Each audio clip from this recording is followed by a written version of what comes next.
put it on while we.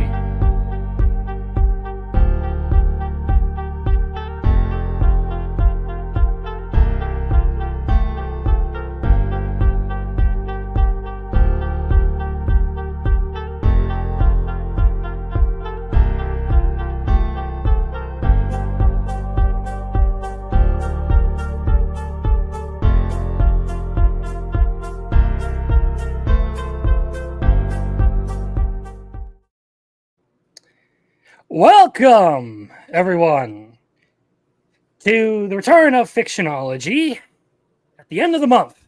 And while I really should put a little bit more effort and make a proper intro for this series because I like doing them and I want to do them more regularly. So, if somehow you haven't gathered it by now, tonight's topic is Chainsaw Man. And with me, we have Public Safety Rolo, who has been on animated quite a few times. Woo! And we have a new guest, Muffler Tape. How you doing?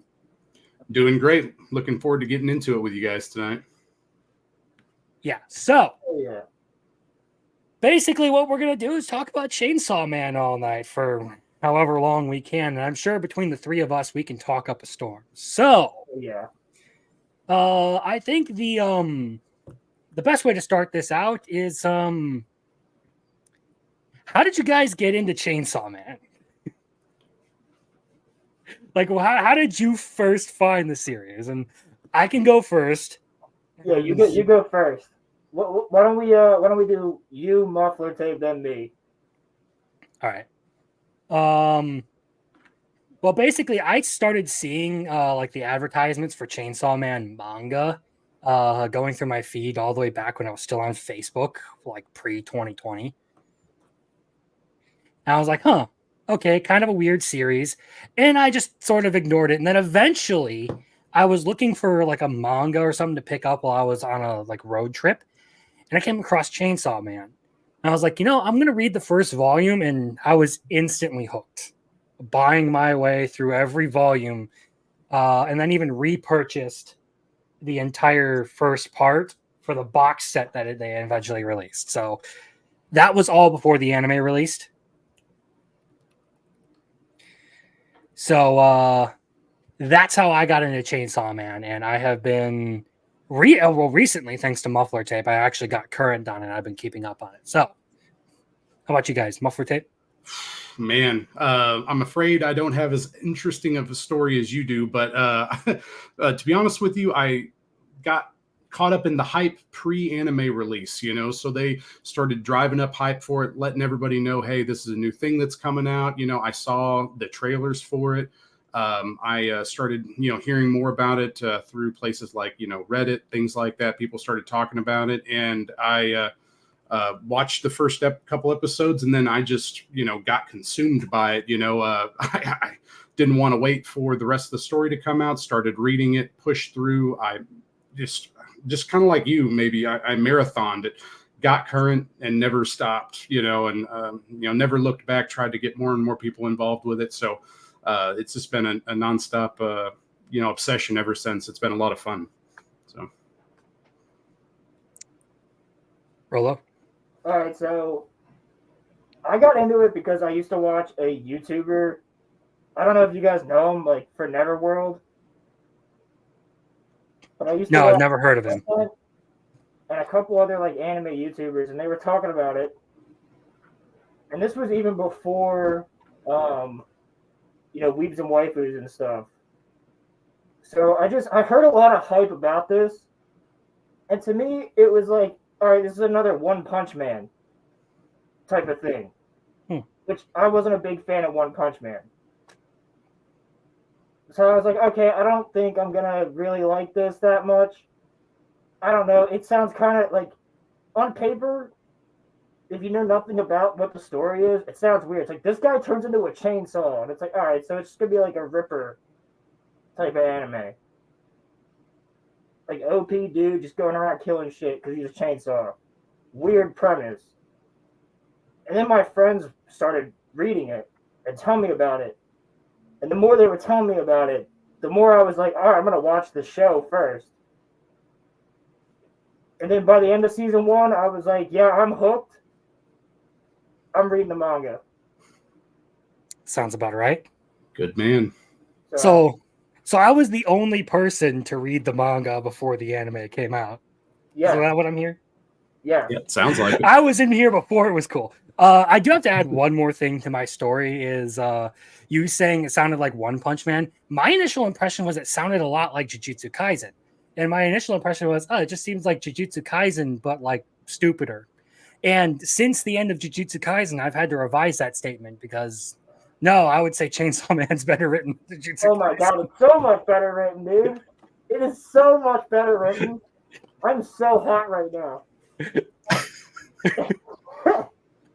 You can take off your torture mask. It's okay, man. So much better written. I will. I'll take it off in a second. But yeah, I mean, the initial impression I got from it was, okay, this is just like stupid, insane action. There are some like similarities here between it and Jujutsu Kaisen and all that. Mostly just Denji is Denji is harboring some powerful demon inside him, much like Yuji Itadori was. And then as time goes, and like the more time goes on, the more I think about the two series, the more I realize, yeah, Chainsaw Man definitely is the superior version if we're going to make a comparison at all. I don't think you even can. You Agreed. can't. Not at this point. I mean, you can make some superficial comparisons, much like you could compare like top tier isekais like Mushoku Tensei and ReZero. But like the similarities are only surface level. Once you start like analyzing like themes and characters and arcs and all that stuff, you realize that they're completely different, no matter how you try to look at them. Oh, absolutely. So that was my mistake going into it. And again, another mistake I made was thinking that it was dumb, stupid, and just surface level violence, which I liked it regardless because it was absolutely insane and fun. But the more I've looked at this, the more I feel like I maybe underestimated Fujimoto's writing. Well, that's the other thing. I knew nothing about this guy Fujimoto. You know what I mean? Same. So I was like, all right, like everything was telling me in my gut that this was another like One Punch Man type of thing, where it's like this guy's just really all right. The first thing that popped in my head was strange anime premise. Like this is one of those like my dear friend. You know what I mean? Like just strange anime premise. Like this guy, fuck it, he's a chainsaw. Fuck it. And he wants to have sex. Yeah, like, and he wants to have, like, I didn't even know that part, actually. But I was like, fuck it, this guy's a chainsaw. And I'm like, what kind of world is this? And then I was told about, this is how I get people into it now. I say, all right, you don't like tomatoes on your food. Like, a lot of people don't like tomatoes on their food, right? So there's a tomato devil. And they're like, what? And I'm like, devils gain power by people fearing them. So they don't fear tomatoes necessarily. They just dislike them heavily. Enough people in the world. So it's like got a little bit of power. What's one thing everybody fears? And they're like, I don't know. And I'm like, guns. Everybody fears getting shot. So Yeah, and dude, that's how I get people into Chainsaw Man now. I explain the world. Because when you say this guy turns into a chainsaw and he fucks shit up, they're like, what?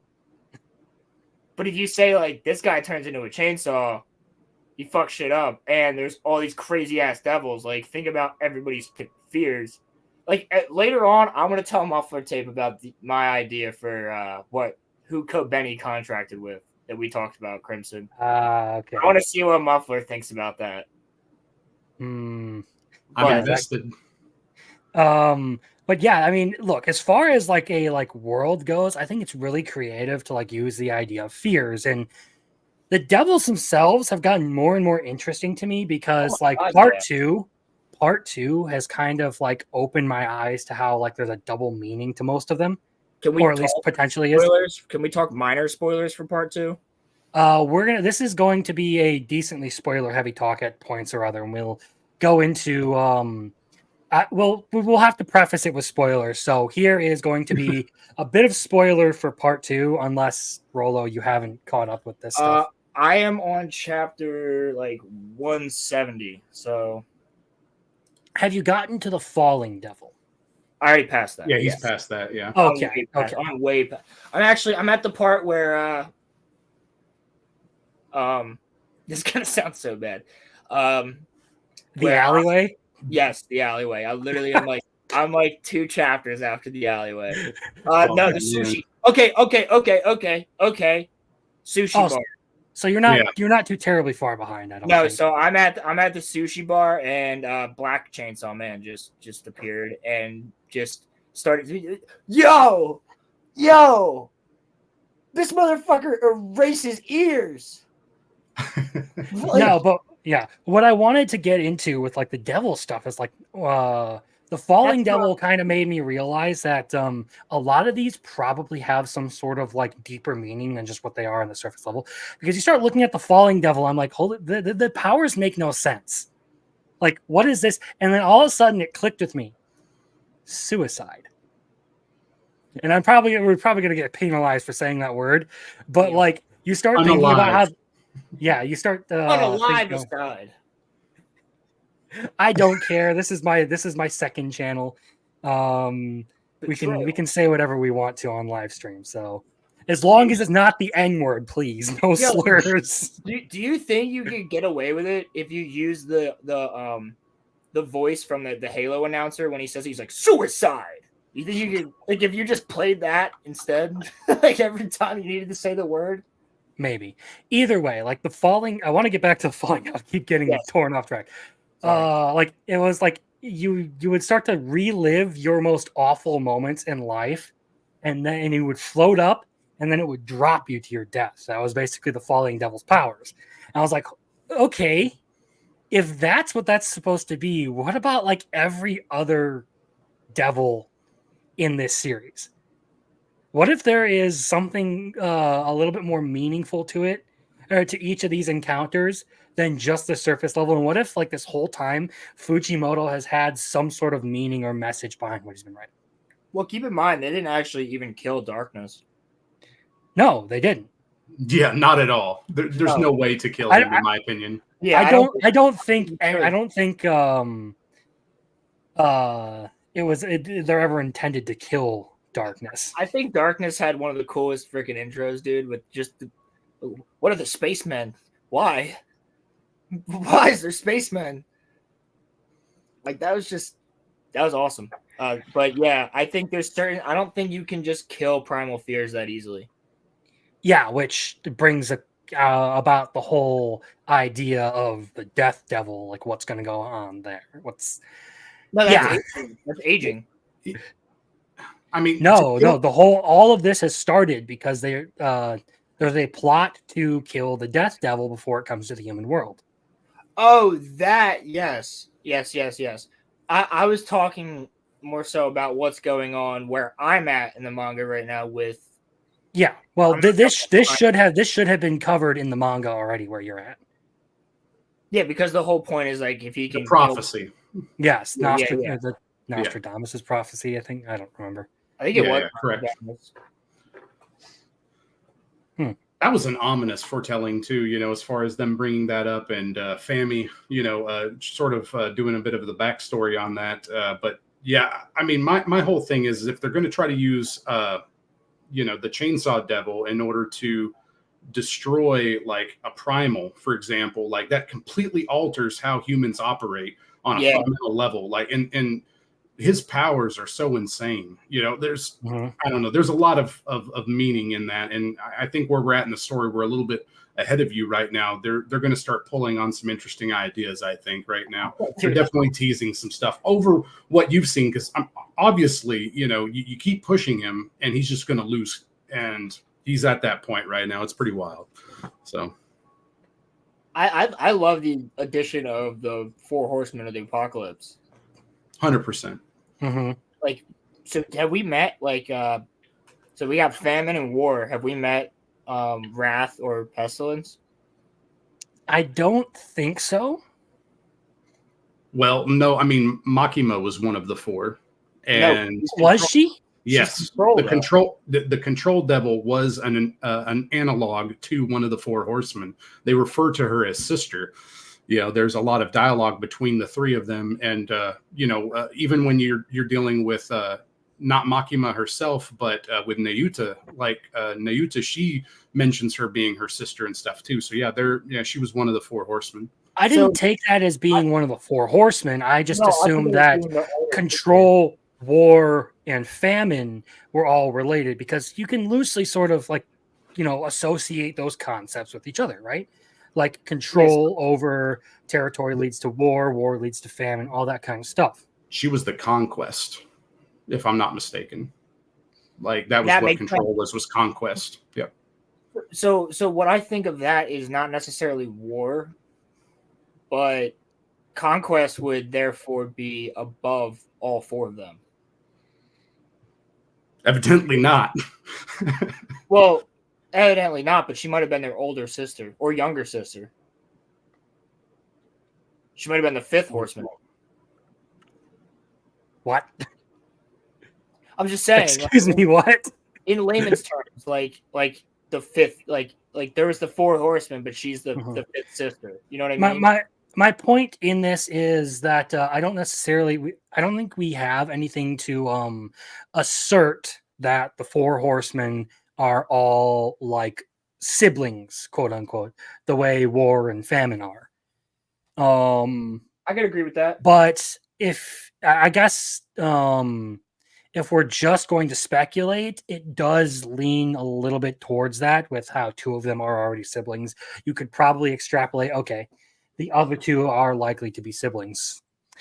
I want to see some proof of that. I don't think that's where it's going to go. But then again, trying to predict what Fujimoto is going to do is...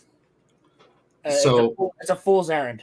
To jump in real quick on that. So conquest, this is just an AI generated response, but to give you an idea, conquest representing a false sense of peace and security. This horseman symbolizes the initial stage of the apocalypse where the charismatic leader emerges, promising salvation, but ultimately leading to destruction. That's definitely Makima, man. I'm just saying. That's 100%. Yeah. So conquest is the herald. Mm-hmm. Yep, she was the start of the fall, and I think that you could follow Denji's story and definitely see that, because she's not even considered one of the four horsemen; she's just the herald. Because doesn't conquest show up before I'm talking. All right, I'm talking Bible shit now. For a second, because there's a lot of stuff from this manga that has to do with 100%, like Christian religion. Am I wrong? Doesn't the first horseman? It's somebody that's the herald of the four horsemen that shows up, and that's am I wrong? It's been a while since I read Revelations, so I would need a refresh on that. Okay, yeah, I haven't read Revelations either in a very long time, but I think I was like 14 the last time I read it all the way through. Oh, dude, I was probably younger, and my grandma probably read it to me, and I was like, "Yo, this is more badass than anything." But yeah, I was sitting there like, this is actually like some really cool sounding stuff. It's sick, yeah. And here we are years later talking about how Chainsaw Man sounds awesome after copying it. I could think of worse things to do with your time. Yeah, that's true. That's true. But yeah, I don't quite remember how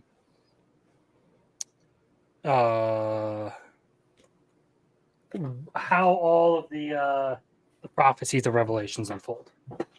So I wouldn't be able to answer you on that, Rolo, whether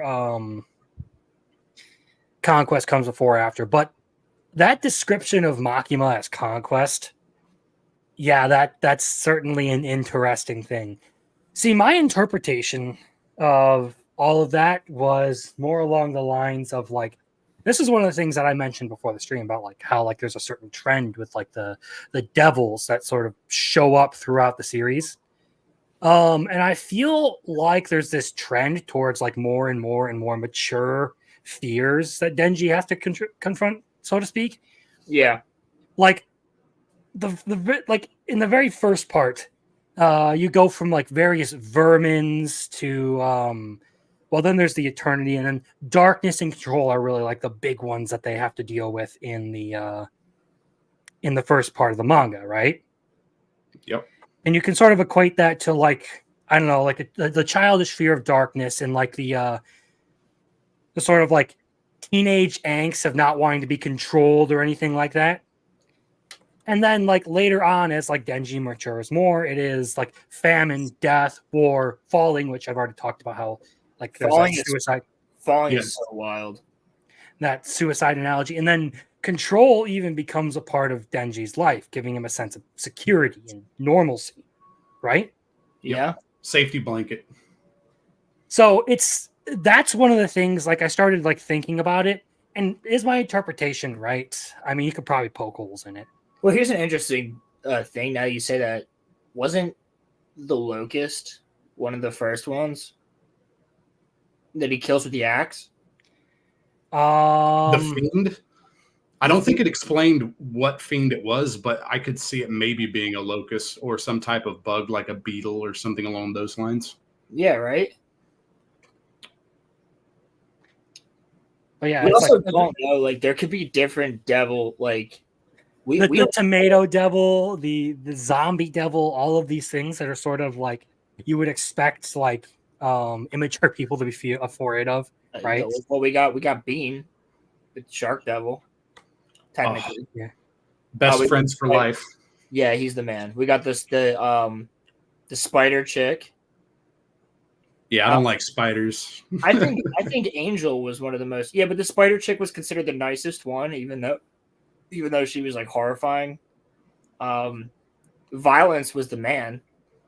Mm-hmm. 100%. There's also Quite literally. I think Angel is one of the most interesting ones though. Yeah, like why would somebody be afraid of an angel like that they would almost have to have such reverence that like it would be driven to fear or something like, and then we talk know. about the Bible and all of that. Like, have you ever seen the images like the biblically Yeah. accurate angels? Yeah, they're horrifying. Generally, when you're visited by an angel, it's a messenger of God, and I would be scared out of my mind. Yeah, too. if an angel appeared in my Fair room point. right now, I'd be terrified.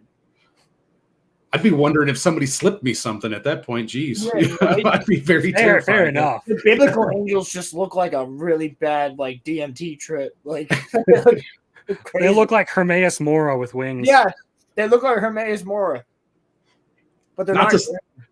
Not to segue too hard on that, but I think that I equate what Denji's going through right now, just a few chapters ahead of you, is going through like an ayahuasca trip, and so it's very interesting some of the stuff that's happening right now. But I'll just leave it at that.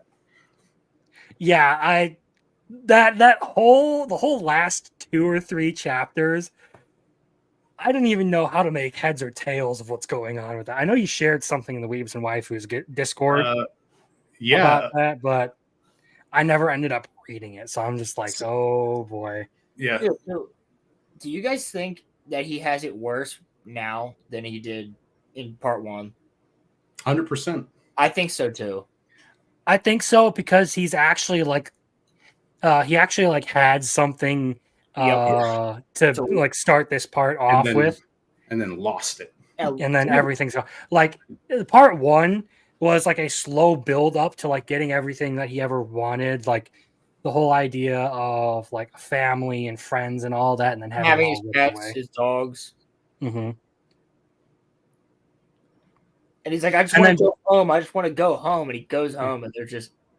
No, I'm talking about like part 1 where like Makima sets the whole thing up.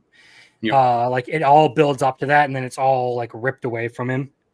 This part, he actually starts out with it like he's done this himself. Like this is like his life now, and then circumstances outside of his control come and fuck everything up for him. It was the church. It's always the church. The Church of the Chainsaw Man.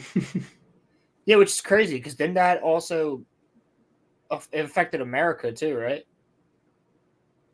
The church? Well, I mean, in part 1, Yeah, in part one, the International Assassins arc, like it's revealed that, people outside of the country now know about Denji. And then at that point, then it just escalates from there. So I would think that he would have a following internationally, but maybe not as prominent, just because, he's in Japan doing his stuff. So, but yeah, it's possible. Speaking of the International Assassins arc, dude, Quan Chi's she's the shit. I still think Himeno is best girl part one. I'll die on that hill. Oh, Himeno's Himeno's. I don't know. That's a good question. I am on the Himeno bandwagon. Himeno's great as a character, but I love Rize. Even though she's not a good person at the end, like Himeno's the most pure out of them. This is a good one to segue in, since you brought up Rize. Like, who is going to be done over bad or worse from the author? Is it going to be Himeno lovers, Rize lovers, or is it going to be Gojo lovers? All right, because the people, the cope every week. Oh, is she coming back this week? Is she coming back this week? So I'm very curious as to what Fujimoto has planned in part two for Rize, if anything at all. So I don't think she'll come back. I think it's more impactful if she doesn't. I would agree with you on that. From a writing standpoint, I think that that it's more impactful because she had such an effect on his life over that short period of time. And I mean, it made him start relying on Makima quite a bit more too as a result. But I don't know what that would do. Yeah, I don't know what that would do for him now. I mean, because you have to take into account his relationship with Asa and how that has grown and evolved, and kind of what they're dealing with right now too on everything. So I mean, maybe if you want love triangle stuff, I guess, but I would agree. I don't think it fits into the story very well. I might be a little bit fuzzy, but I thought the last time we saw her was she was confronted by Makima, right? Yeah, she actually said she knew what Makima was doing, and Makima just killed her. But she can't die. But she killed her. So can she not though? Well, I mean, as long as you have the parts... wasn't she used in the final battle against Makima? Didn't Makima use all of the weapons that had appeared in the series up to that point? Yeah, but she had control over all of them. Yeah, so I guess Rize is probably somewhere. Yeah, because the Sword Devil was there, and the Sword Devil came back in part two. Yeah, and Spear as well. Mm-hmm. All the hybrids. Yeah, Spear and Nail were both there. And so Whip was there, and what was the other one? There was 4 of them that attacked Denji before Quan Chi showed up in part 2. It was Spear, Nail, Whip, and somebody else. I don't remember. And then Quan Chi showed up to save Denji. It's when the church first rolls up on him. After he gets out of the prison. Wait, well, then you're talking about part 2 then, right? Okay, yeah. But they were all part of that final battle. Yeah, that's true. That's true. So I guess Rize would technically be around. Who knows what's up with her? She could have been dismembered like they did to Denji and stuff, in which case he's just in a comatose state essentially, so. Well, and I mean, she might be an ally later on down the line. They might find her totally screwed up somewhere. And then I'm also wondering where my profile picture's at. Where the hell is Kishibe? Oh, he's there. I see him. I haven't seen him yet. So have I? Do I not remember? Because I don't think I've seen him in part 1 or part 2. Sorry. I don't think I've seen him since the end of part 1.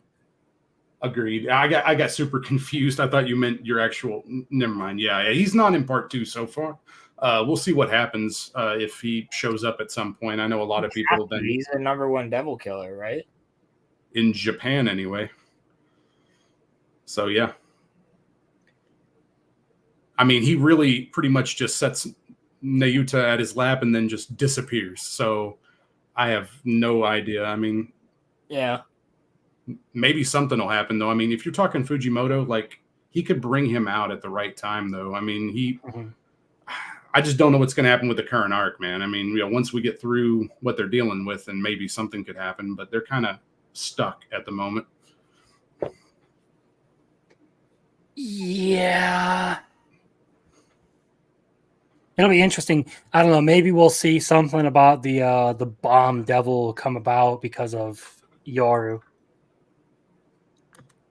Yeah. I wouldn't put it past. I wouldn't put it past the war devil to start bringing out more and more weapons. Well, what if the weapons were like acolytes of war?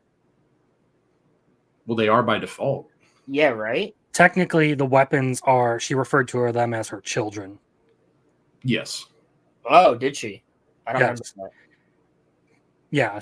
Yeah, that's the reason why she didn't want to use gun and tank. It's because she basically views them like her children. Oh. We haven't seen Tank, have we?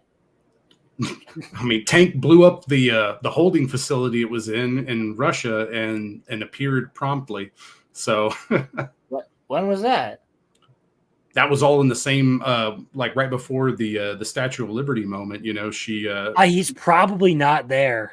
He's Yeah. probably not there. I'm not. Yeah, I was gonna say I'm Oh. not. Which sucks because I was kind of one of the things I wanted to talk about was that puts into perspective what the gun devil did to the world when it first appeared. You can talk about it. I'm gonna be there by like tomorrow, so Fair enough. I'm gonna be. I'm so close to like catching up fully. I'm gonna read it tonight when I'm finished with this stream. So Because Yoru specifically refers to that as the gun devil's power. So when I first read that, I was in like part 1 and all that, where like the gun devil destroyed entire parts of the world and killed millions of people. I was a little confused as to what was going on. Now, like seeing the actual power in action. Did you see the video of someone calculating the actual trajectory of the bullet from New York to Japan? Yeah, and how fast it had to go as well to get there in a reasonable amount of time. Yeah, it was insane. That is some absolutely insane destructive power, and the fact that it did nothing against the aging devil just sort of. I wonder how they're going to get around this one. Well, I mean, right now, what I linked was an illusion they found to actually Dante's Inferno, actually with the most recent chapters. And I'm curious because I've not read Dante's Inferno. I know I'm a heathen for saying that, but I haven't read it either. Don't worry. I haven't read it either. Well, I mean, they were talking about one of the circles of hell being violence, and there being allusions to one of the rings of violence being for people that had committed suicide, and it being linked to like tree people and like all this kind of craziness. So that's why I linked that image and stuff, because I was like, wow, that's a good find that somebody came up with that. And so, I mean, that's insane. I mean, because if they're stuck where they're at right now, that journey back is probably going to be pretty wild. And then, once they get through that crucible, I have no idea, like, if they're going to be powerful enough to deal with aging still, to be honest with you. I mean, the government's behind it, like, not a conspiracy theory. It's not an Alex Jones plot. Trust me, the government's behind it. We'll see what happens with everything. Yeah. I always forget that like the government is like involved in all this, and I've told Muffler Tape a few of like my thoughts on the current trajectory of the plot and like what I think is going on with like the Death Devil and all that. Like, how are you going to weaken the Death Devil by? Well, one of my big issues is why would the Death Devil ever want to come to the human world and end its source of power, right? Because all devils draw their existence from humans. They need the humans to exist so that like their fear fuels their power, right? Yeah. Yep. So why would the Death Devil ever come to the human world if it would instantly kill everything, right? As the prophecy has said. So I think part of it, what? Maybe to make the world like restart. Maybe. Maybe I think part of it might be that it ends up being a sort of self-fulfilling prophecy where the people trying to avoid it, in trying to weaken the Death Devil, end up angering it and drawing it to the human world. All right, I got something here.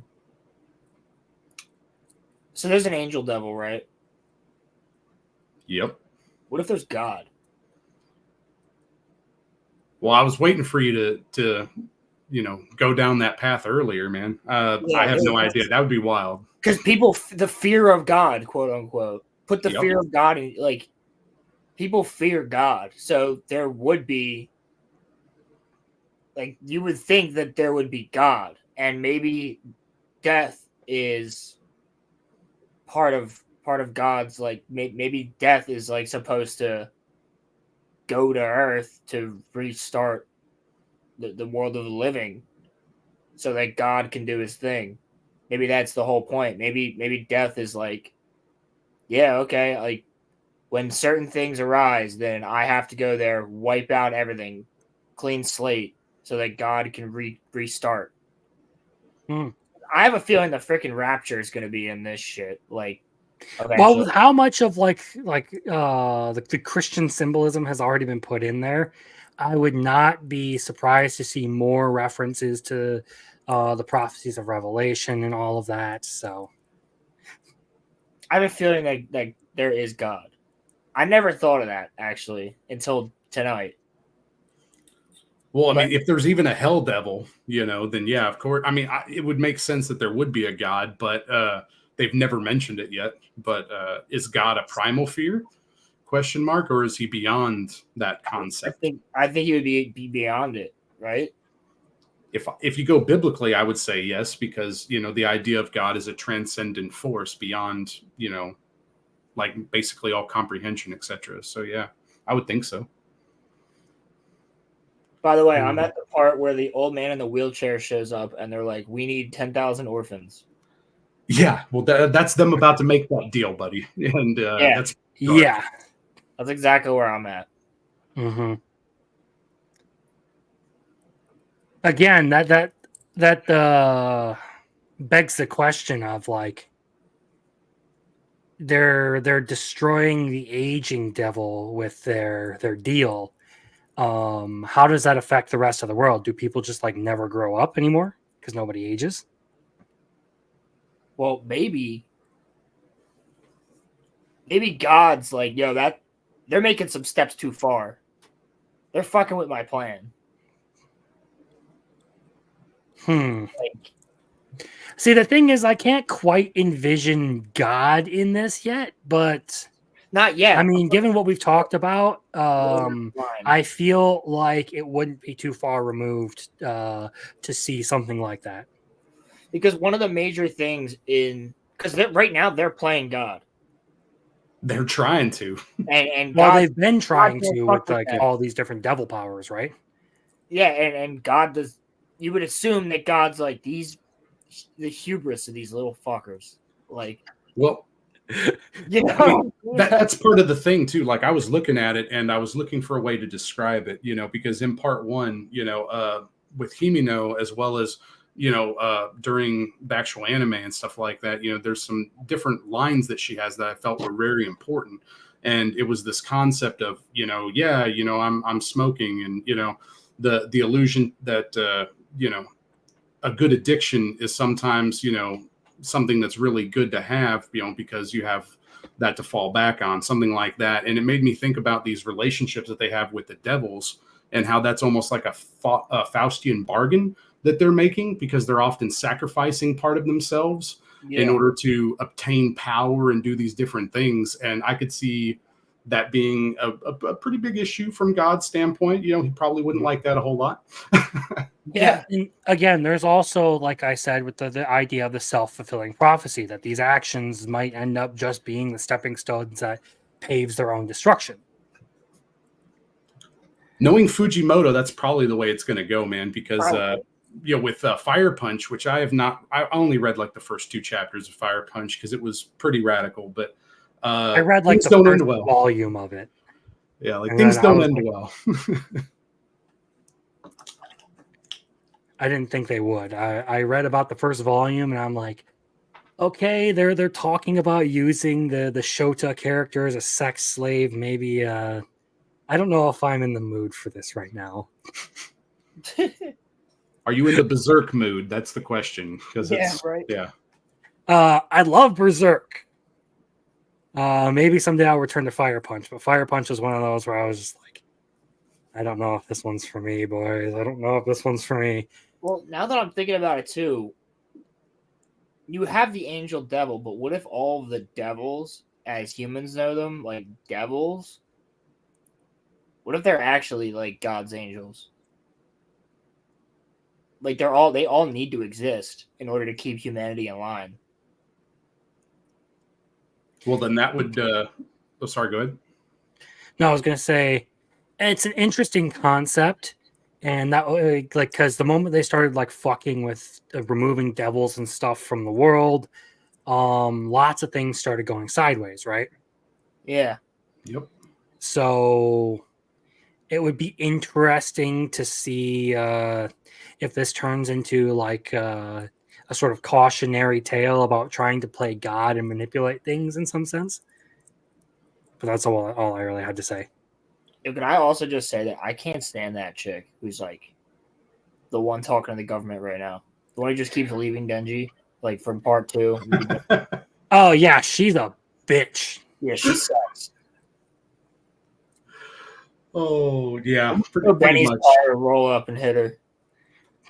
I honestly hope Kobeni just shows up and shanks her out of nowhere. I hope Kobeni shows up and she's just badass again. So, muffler tape. Yeah. I have this theory about Kobeni. All right. Nobody knows who she contracted with. They still haven't mentioned it. Quote unquote. It's a secret. Yeah, but what if it's... I talked to Crimson about this. What if it's bad luck? Because people fear bad luck. Oh, I've got a friend that fears bad luck a lot, so I could definitely see that being a thing. So what if bad luck is who she's contracted with? Because every time shit's going sideways, horrible things happen to all the people around her.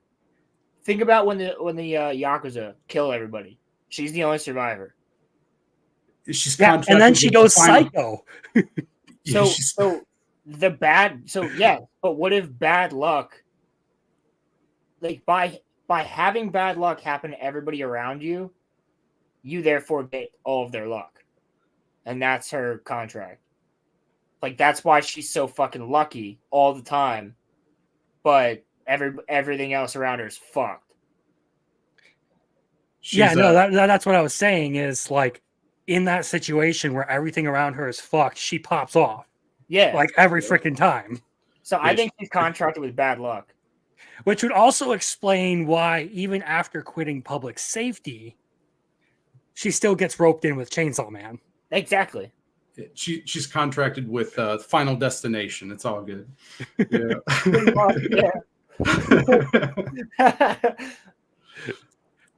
No, but I could totally see that. I mean, I could see it being bad luck. I could see it being like, I mean, you could say karma in general too. To make it more Eastern flair. I mean, fortune. Yeah. I mean, which I could definitely see that being a representation of it, and that being like, I guess, more closely in alignment with that Eastern mindset on kind of that concept. It's the same concept, Karma would also imply like some level of like balance to it, right? Or am I thinking of this wrong? Or maybe I'm thinking of I mean, she leads a horrible life, man. She's poor. She's one of like 9 sisters or whatever it is. Her family, the one who's for everyone. Yeah, exactly. Her parents told her that either you go into public safety or you become a whore. Yeah. Yep. 100%. Pick one.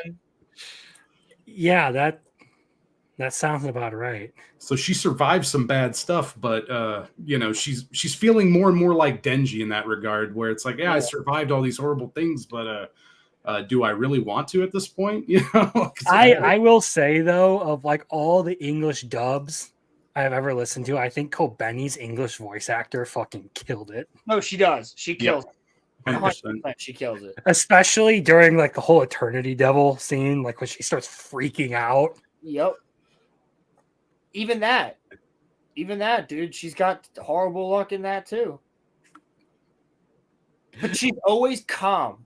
She always goes really calm when that good luck appears. Like she fucking slices what's his name? The sword devil, or not sword, but katana. Yeah. She slices his freaking arm off. Like runs up with a butcher knife, slices his arm off, uses Denji's body as a shield, and then starts fucking firing at the van and shoots Snake in the hand, right? She shoots Snake. Like Yeah, Dude, they all run away the moment she shows up. yeah, like she's like wild and straight face the entire time. She doesn't start breaking down until after they leave, and then she's clutching Denji's body and she's like breaking down, crying. Yeah, no, that's a good take, man. I mean, I could totally see that being hers. I mean, again, we haven't seen her too much, if at all, like in part 2, like maybe a little bit. Yeah. So I don't know. She's overdue. There's so many different characters that are overdue that, my thing is that I think that part 2 is not going to be the end of the story. I think there's going to be a part 3 because there's just so much content that we've covered. It feels like we have just at least double this amount left to go, and which we can talk about some other things about what's going to happen in the future, kind of what I think that Fujimoto may end up doing. But, for now, though, I just like it seems overdue. A lot of characters seem overdue to show up again. So. Yeah, I agree. And I think that I think this is one of the best of any of the manga that we've gotten in the past 10 years. I think this is top tier. Like big manga. I'm talking. I would say it has some of the best writing for sure. I mean, the art, oftentimes people criticize it where it's inconsistent at times, but for sure on the writing, I mean, it is definitely compelling. It's one of the most interesting ones. I don't think of anything that's better than it. I mean, I'm a Don to Don simp, but at the same time, like that writing is not as good as this because it's not as like complex is the best way I can describe it. There's better character interactions at times than that, but Yeah, I was gonna say the same thing is like what Don to Don lacks is like that sort of like complex depth and nuance to it that Chainsaw Man definitely covers. Like we've been going on for like 45 minutes now about like all these different ways to look at it and interpret it. It takes skill to do something like that, to have all these different perspectives that you can have and like weave all these things together. And like I said, on the surface, Chainsaw Man can look like absolute maddening insanity until you start thinking about it, until you start doing a little bit of research, and then all of a sudden things start clicking into place. You start seeing the symbolism, and that's incredible. I love that kind of writing. Bro, I got people at my job reading it now. Because I told them what I said to you earlier about just think about devils in this way. And then think about a guy who has nothing and all of a sudden is given all of this shit, and all he wants is just have a normal life. Mm-hmm. And he still can't. Like that's Chainsaw Man, and people were like, "Oh, that's really interesting." And I'm like, "Yeah, let me just send you this link where I read it." But that's the interesting thing, though, is that Denji doesn't want to have a normal life. No, he wants to be famous. He wants to get all the bitches, and he wants the attention. That is part of the problem of part 2. Yeah, but in the very beginning, his main motivation is like, I just want food for me and Pochita. Well, he wants a good life. Yes, that's true. He wants a good life, and he wants a girl. At least one. Again, touching titties is the better dream. That's such a good quote, dude. I love that quote so much. Let's have a dream battle. I mean, if I win, touching titties is the better dream. I can't scream really loud because there's other people home. Dude, I love when he pops off like that. He is such a fun character too. Oh Like my god, he's so much fun. Him and Powers interactions like make part 1 so entertaining. I miss him. And 100%, man. And again, another character that's overdue at the moment, you know. Well, that's another one that like really does sort of need a resolution, because the Blood Devil literally says that Denji should come and find her. Yeah, she says, and- "Find me." Which again, I do want to make a point of another thing I noticed about like the devils. Why is it that Makima specifically set up the Blood Devil to be Denji's stand-in sister? It just seems like a kind of like interesting little like play on words, I guess you could say. Because she supplied him with blood. Well, no, not just that. Like just the concept of like referring to your family as like blood, right? Oh yeah. I No, thought that's what I mean.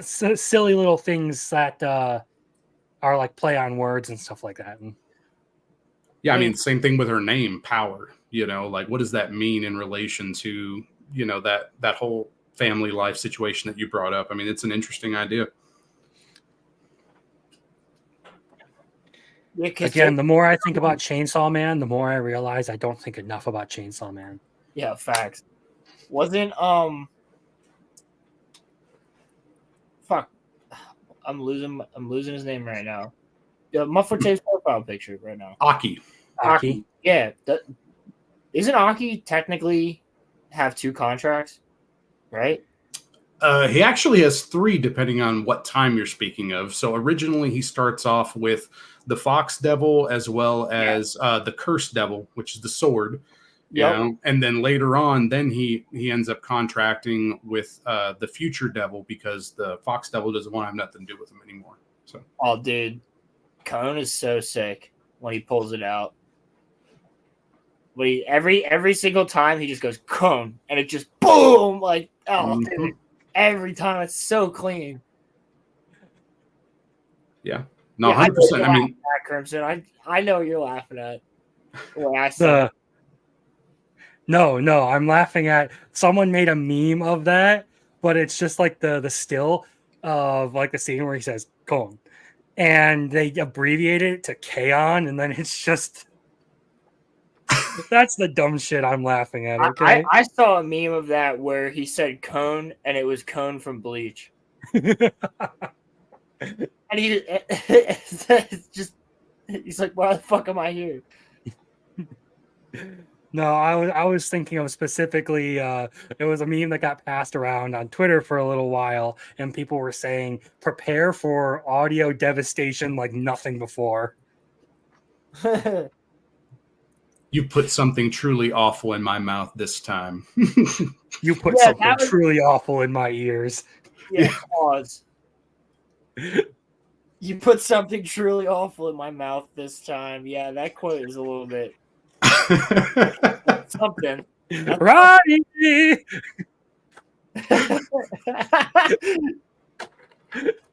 Yo. Truly awful. Well, the fact that you said it means that it's going to get clipped of you saying it now.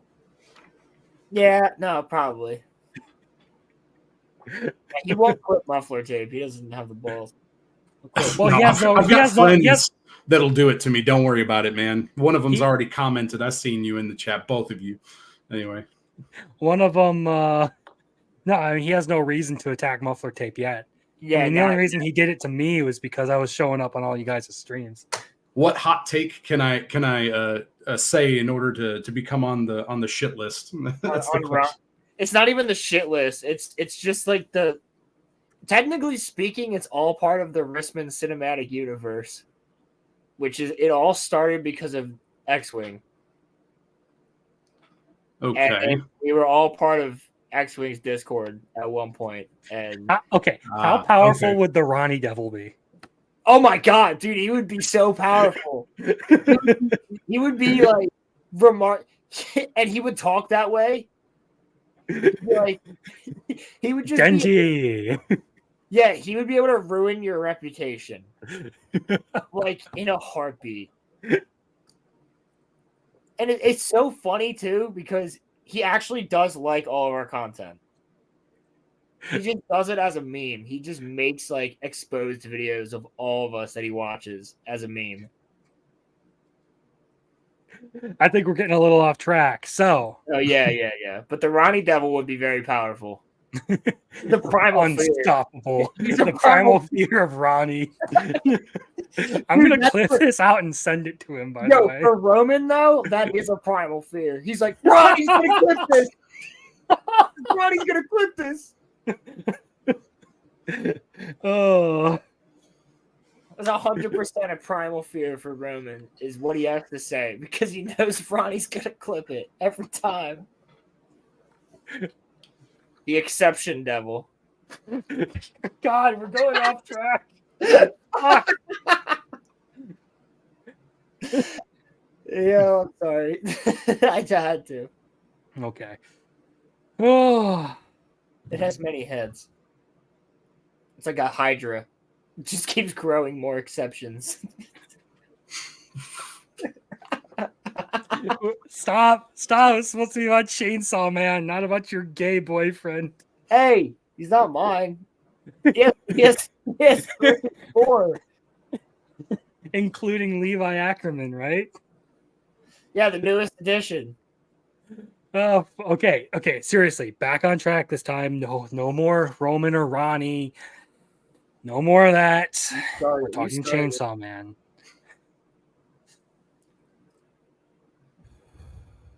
Yeah, I just did the same thing. I had to take a breath there because I'm laughing. Let's see what else we got on the list. We talk about how the best character in the whole anime is Kobeni's car. I still think I like Himeno more than Kobeni's car. Did we talk about how Kobeni's car ranked higher than Kobeni in the in the character poll? I forgot about that. Sweet Jesus. I did not see that character poll as far as popularity. That's crazy though. That's funny. Did you I have the picture. Oh bro, feel free to link it because like I would love to get a kick out of that. Hold on, yeah, I will. I'll show it to you guys right now. Let me I'll share my screen for a second just so we can see the picture. It's spectacular. Kobeni's 8th, and the car's fucked up in the picture too.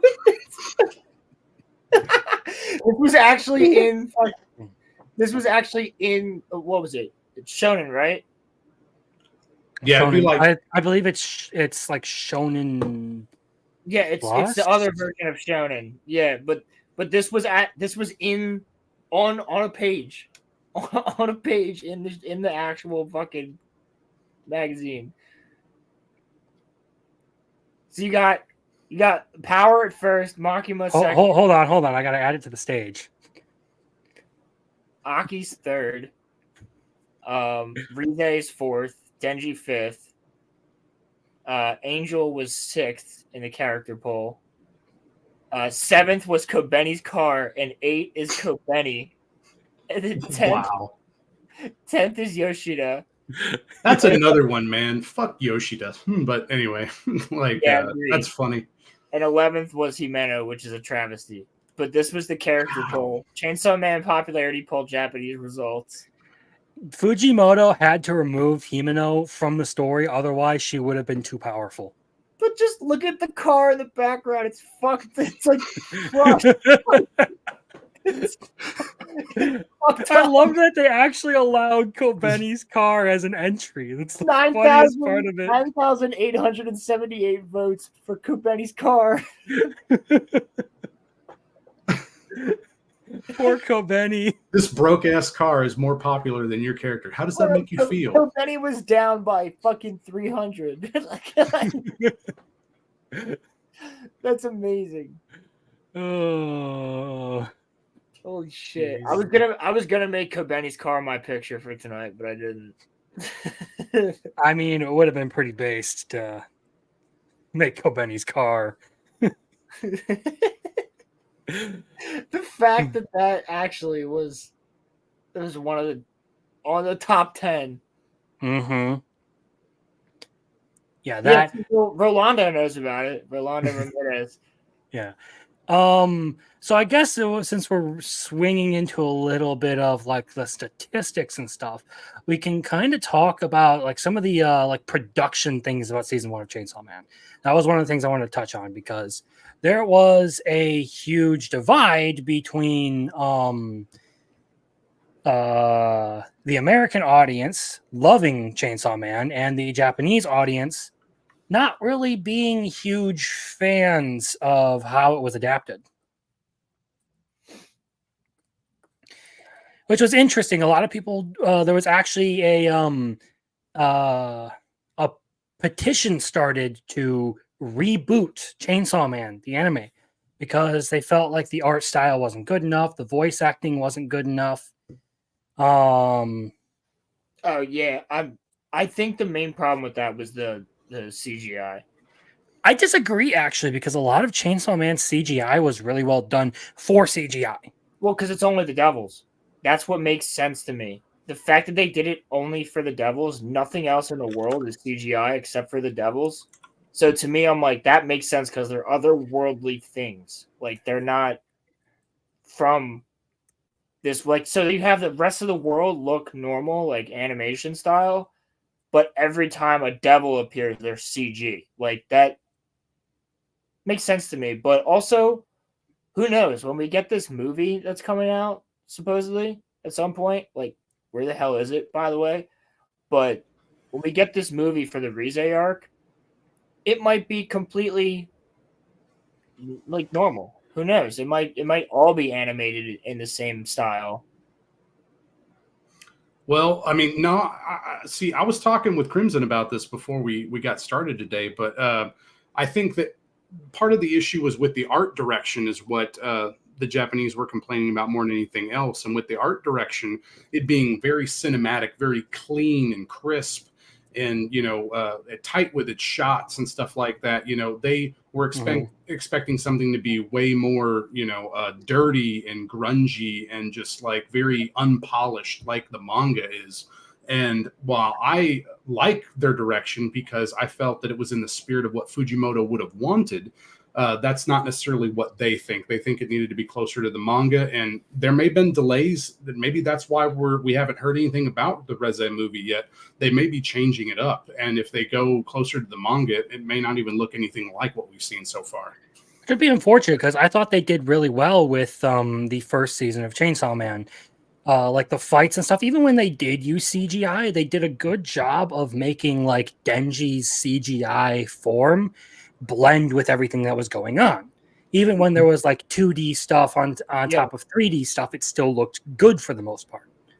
Actually, now that you say that, I was just reminded that I actually did read the manga right before, like the week before it came out. I read the first couple chapters so that I would have the first 2 episodes like in my mind already in manga form. And I remember being thrown off at first by the CG when he pops out of the dumpster. Mm-hmm. And I was like, ooh. I think everyone was worried by that because we've all seen some level of CGI. Attack on Titan. So I'm a spider, so what? 7 Deadly Sins. Some level of CGI that has absolutely ruined our impression of it. And be careful saying Attack on Titan CGI sucks. Ivan Ortega might hear you from across the universe and come bitch slap you. I didn't say it sucked. It throws you off when you first see it. It's a step down, but yeah, I'm with you in that regard. Yeah. Anyway, not to get too into Attack on Titan before we do a Fictionology and Attack on Titan. Yes. But well, I want to touch on something that Rolando said. Fujimoto is not fully done look, which is recognizable. It gets better later in the series. I agree with that. And if you not to like take it too far in another direction, but his art style reminds me a lot of Kubo, because Kubo doesn't draw backgrounds on scenes where you're supposed to see just the character. There's a lot of times that there's no, but when he does backgrounds, they look phenomenal, and that's the same thing with Fujimoto. When he does backgrounds, they look really good. But there's a lot of scenes where it's just a white background with a ton of stuff in front of it. And I think that a lot of people were just expecting that to translate onto screen. And I get it, because like there's full on shots like when I'm watching, like he specifically Kubo really went hard with that in the Blood War. Well, so seeing these things like when I'm watching Bleach currently, and I'm like, oh well, that's a shot that we've never seen before, or all this stuff that we've never seen before, but it looks really good, but it translates okay, because you can't just do a blurry background for everything. No, you cannot. I've noticed the art style between the two of them because I've read both their mangas. So yeah, I will say, who was it? Who I think it was Muffler Tape who said it was more in the spirit to do something good looking for it. I would agree with that. I feel like if you're going from a manga to an anime, you should try and give it some level of like visual appeal. I think cleaning up the art style a little bit is perfectly okay. The reaction to it not being exactly the art style, well, there are a lot of things that are still good in spite of not matching exactly the art style. I don't think Attack on Titan matches exactly the art style, and people still really like that, right? It's pretty like cool. I looked at the manga. I have some of it up on my shelves. I'm like, this looks a decent bit rougher than what the anime presents. Well, yeah, I mean, I like I said, I have the Blood War paper books. Like, it's the same thing. Like, the actual manga itself, physical, it looks so different than it does in the anime. And again, I'm okay with that, because you still get a different vibe from both. But on top of that, like, you get more from an animated show regardless. Yeah. You got to keep in mind, and I don't often say stuff like this, but when it comes to like anime and manga, anime is a bit more normie than manga. So these sort of like stylizations that really appeal to like diehard fans, people who are like obsessed with the series, like the Japanese base complained about, that isn't exactly going to translate well for the people who they're going to make more of their money off of. The normies that's going to attract. Trying to clean it up, I think, is a good production decision because it makes the whole thing more visually appealing to a lot of people who are going to tune in just for the action, as a lot of anime fans do these days. They're not really there for the story, they're there for the action and the way it all looks. And if the anime doesn't look good to them, well, they're going to start mocking and talking about how it's trash, even in spite of the fact that it's still like the same show, just animated a little bit differently. Which is why I didn't have a problem. Like, I remember the whole big to-do about the fact that, season 3 of Attack on Titan looks terrible now because new Mappa came in and Mappa's doing all of it, and there's CGI here and that. And like, I get that, I do, but it's not Seven Deadly Sins at the end of the day. that looked horrible, and the story wasn't even there either. So well, here's the thing: is I need to clarify that like production does have like animation and all of that does have a decent bit to do with how well an anime is produced. Ultimately, like the big core element of it is the story, like the actual content of what's going on. But the animation and the production has a really big effect on how people perceive it. So I think, again, it was a good decision for them to clean up Fujimoto's art style and go with something a little bit cleaner, a little bit nicer looking, than to try and emulate his rougher, unpolished style. That seems to have upset a lot of fans, but I'm a fan of the manga, and I am also a fan of the anime. I think they're both good in their own rights. Like, my more normie friends enjoyed the anime. They actually really got into Chainsaw Man because of it. Yeah, that's most of my friends that are into Chainsaw Man got into it because of that. I only know like 2 other people that are reading it, other than you guys. This, yes, I've done a whole thing about how CGI is a production tool that helps speed up animation and reduce the cost. That's why it's used. It Yeah. helps take care of difficult things. It's just funny to me. And he said Nappa has to sleep and see their family at least once a year. So what I got out of that was, if you just read that as its own, the Dragon Ball character is they them and has to see their family at least once a year. He has to sleep and he they has to see. See, we don't know that because they were forced to sign NDAs. That's true. Yeah. You're told not to use the N-word, sir. Stop it.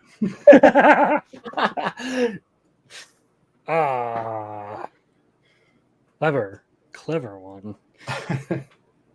But yeah, I mean, that was a thing. I get a lot of people were upset that Mappa basically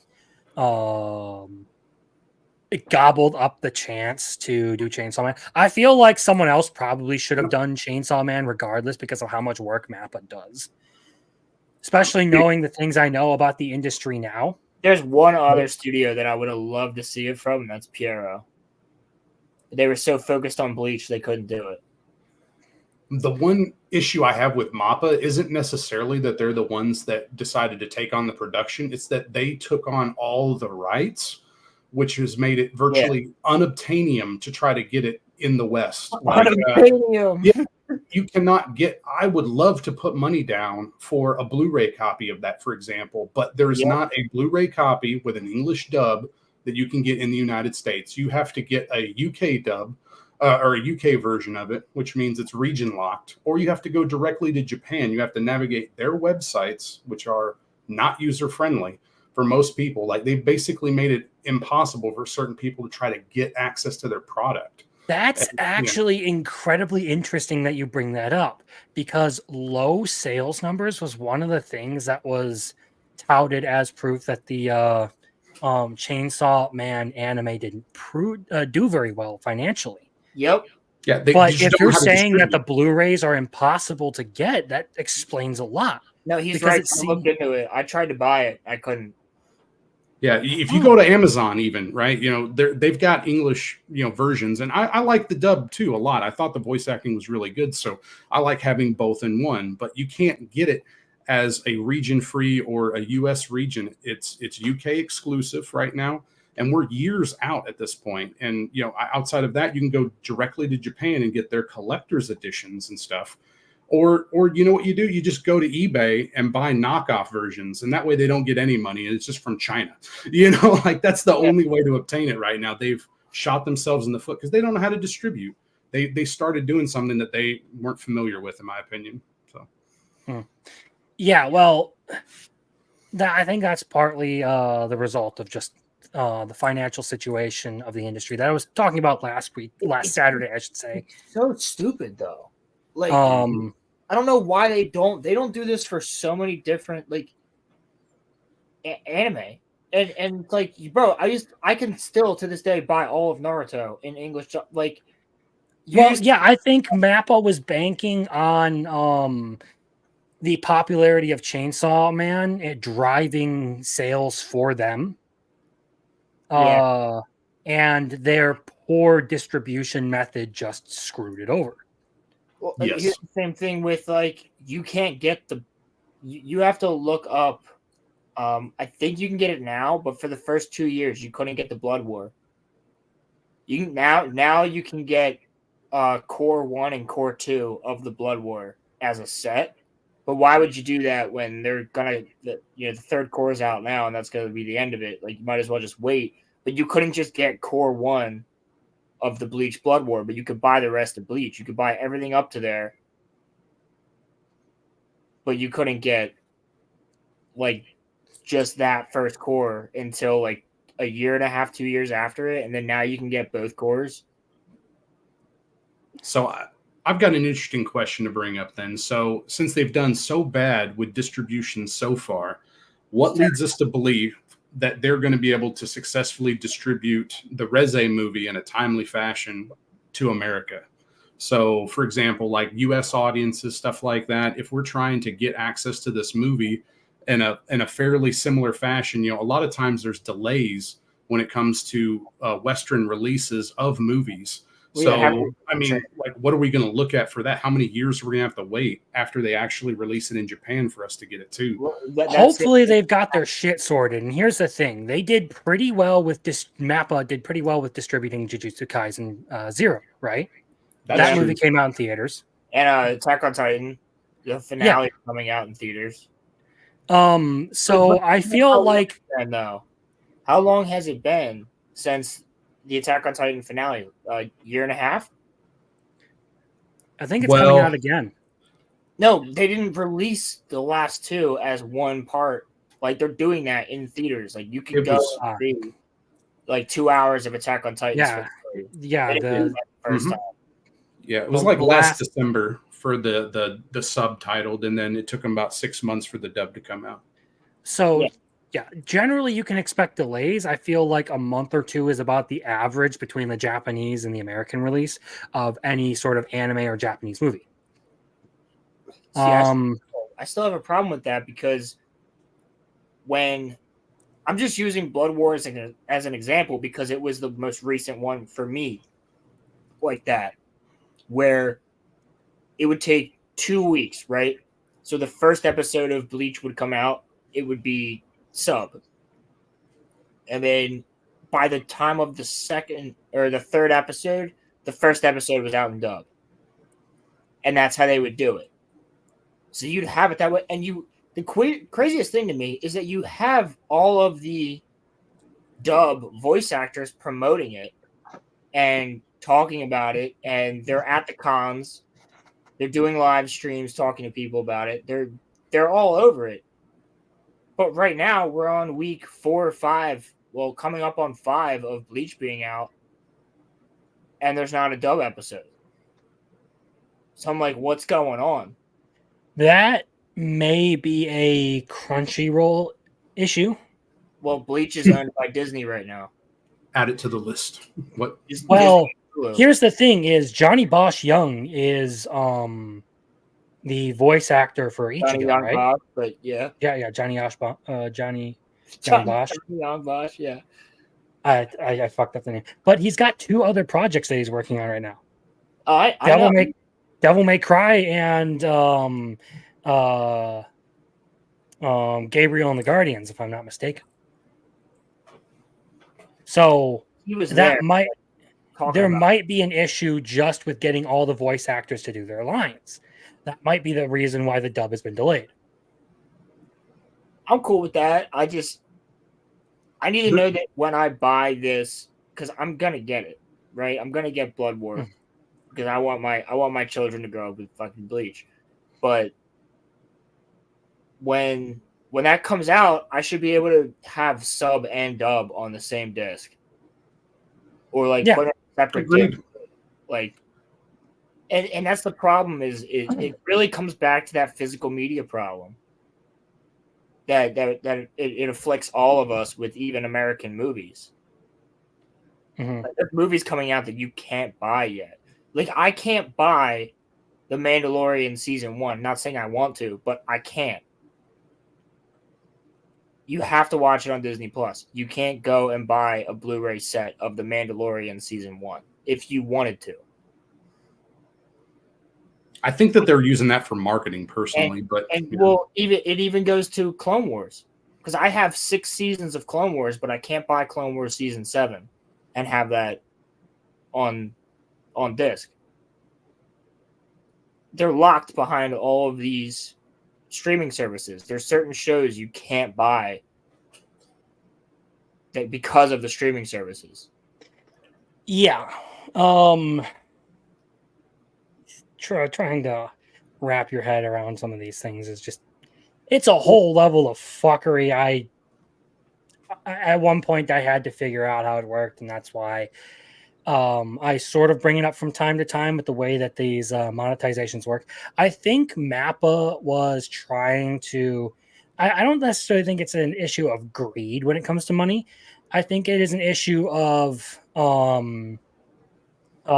just straight up financials, because the publishing companies generally hold the leverage over these animation studios.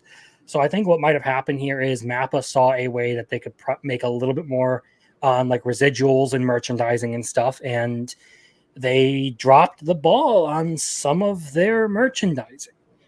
I shouldn't say some, they dropped the ball on the biggest part of their merchandising, the Blu-rays. That is like where a lot of the money for these series comes from. Yeah.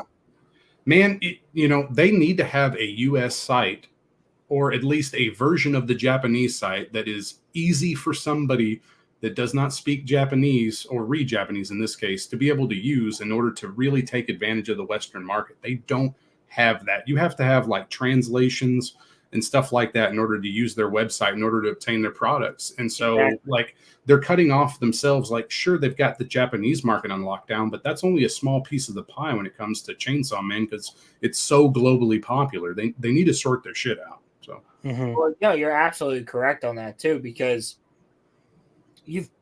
and to Crimson's point, Chainsaw Man was not expected to do as good as it did in the very beginning. They never expected it to be as popular and be, quote unquote, one of the big three. Even the dark big three. Yeah, the dark big three. They didn't expect it to be up there with, like, it's up there with like My Hero Academia right now.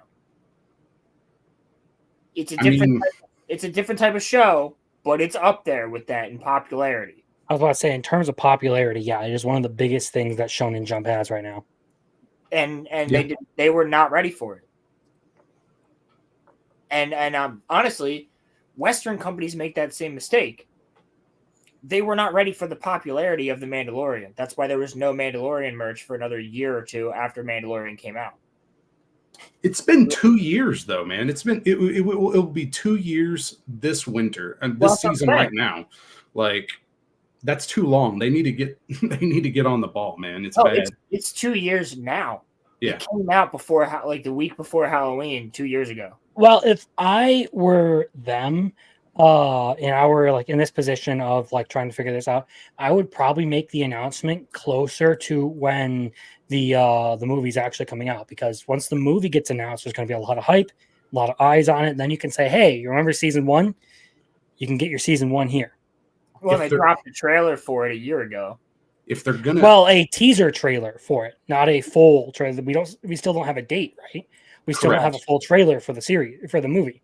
What I would anticipate is the nearest time in which they would make an announcement would be December of this year, because there is like the Jump Fest or whatever it is when their big announcements come out, and that's going to be in December.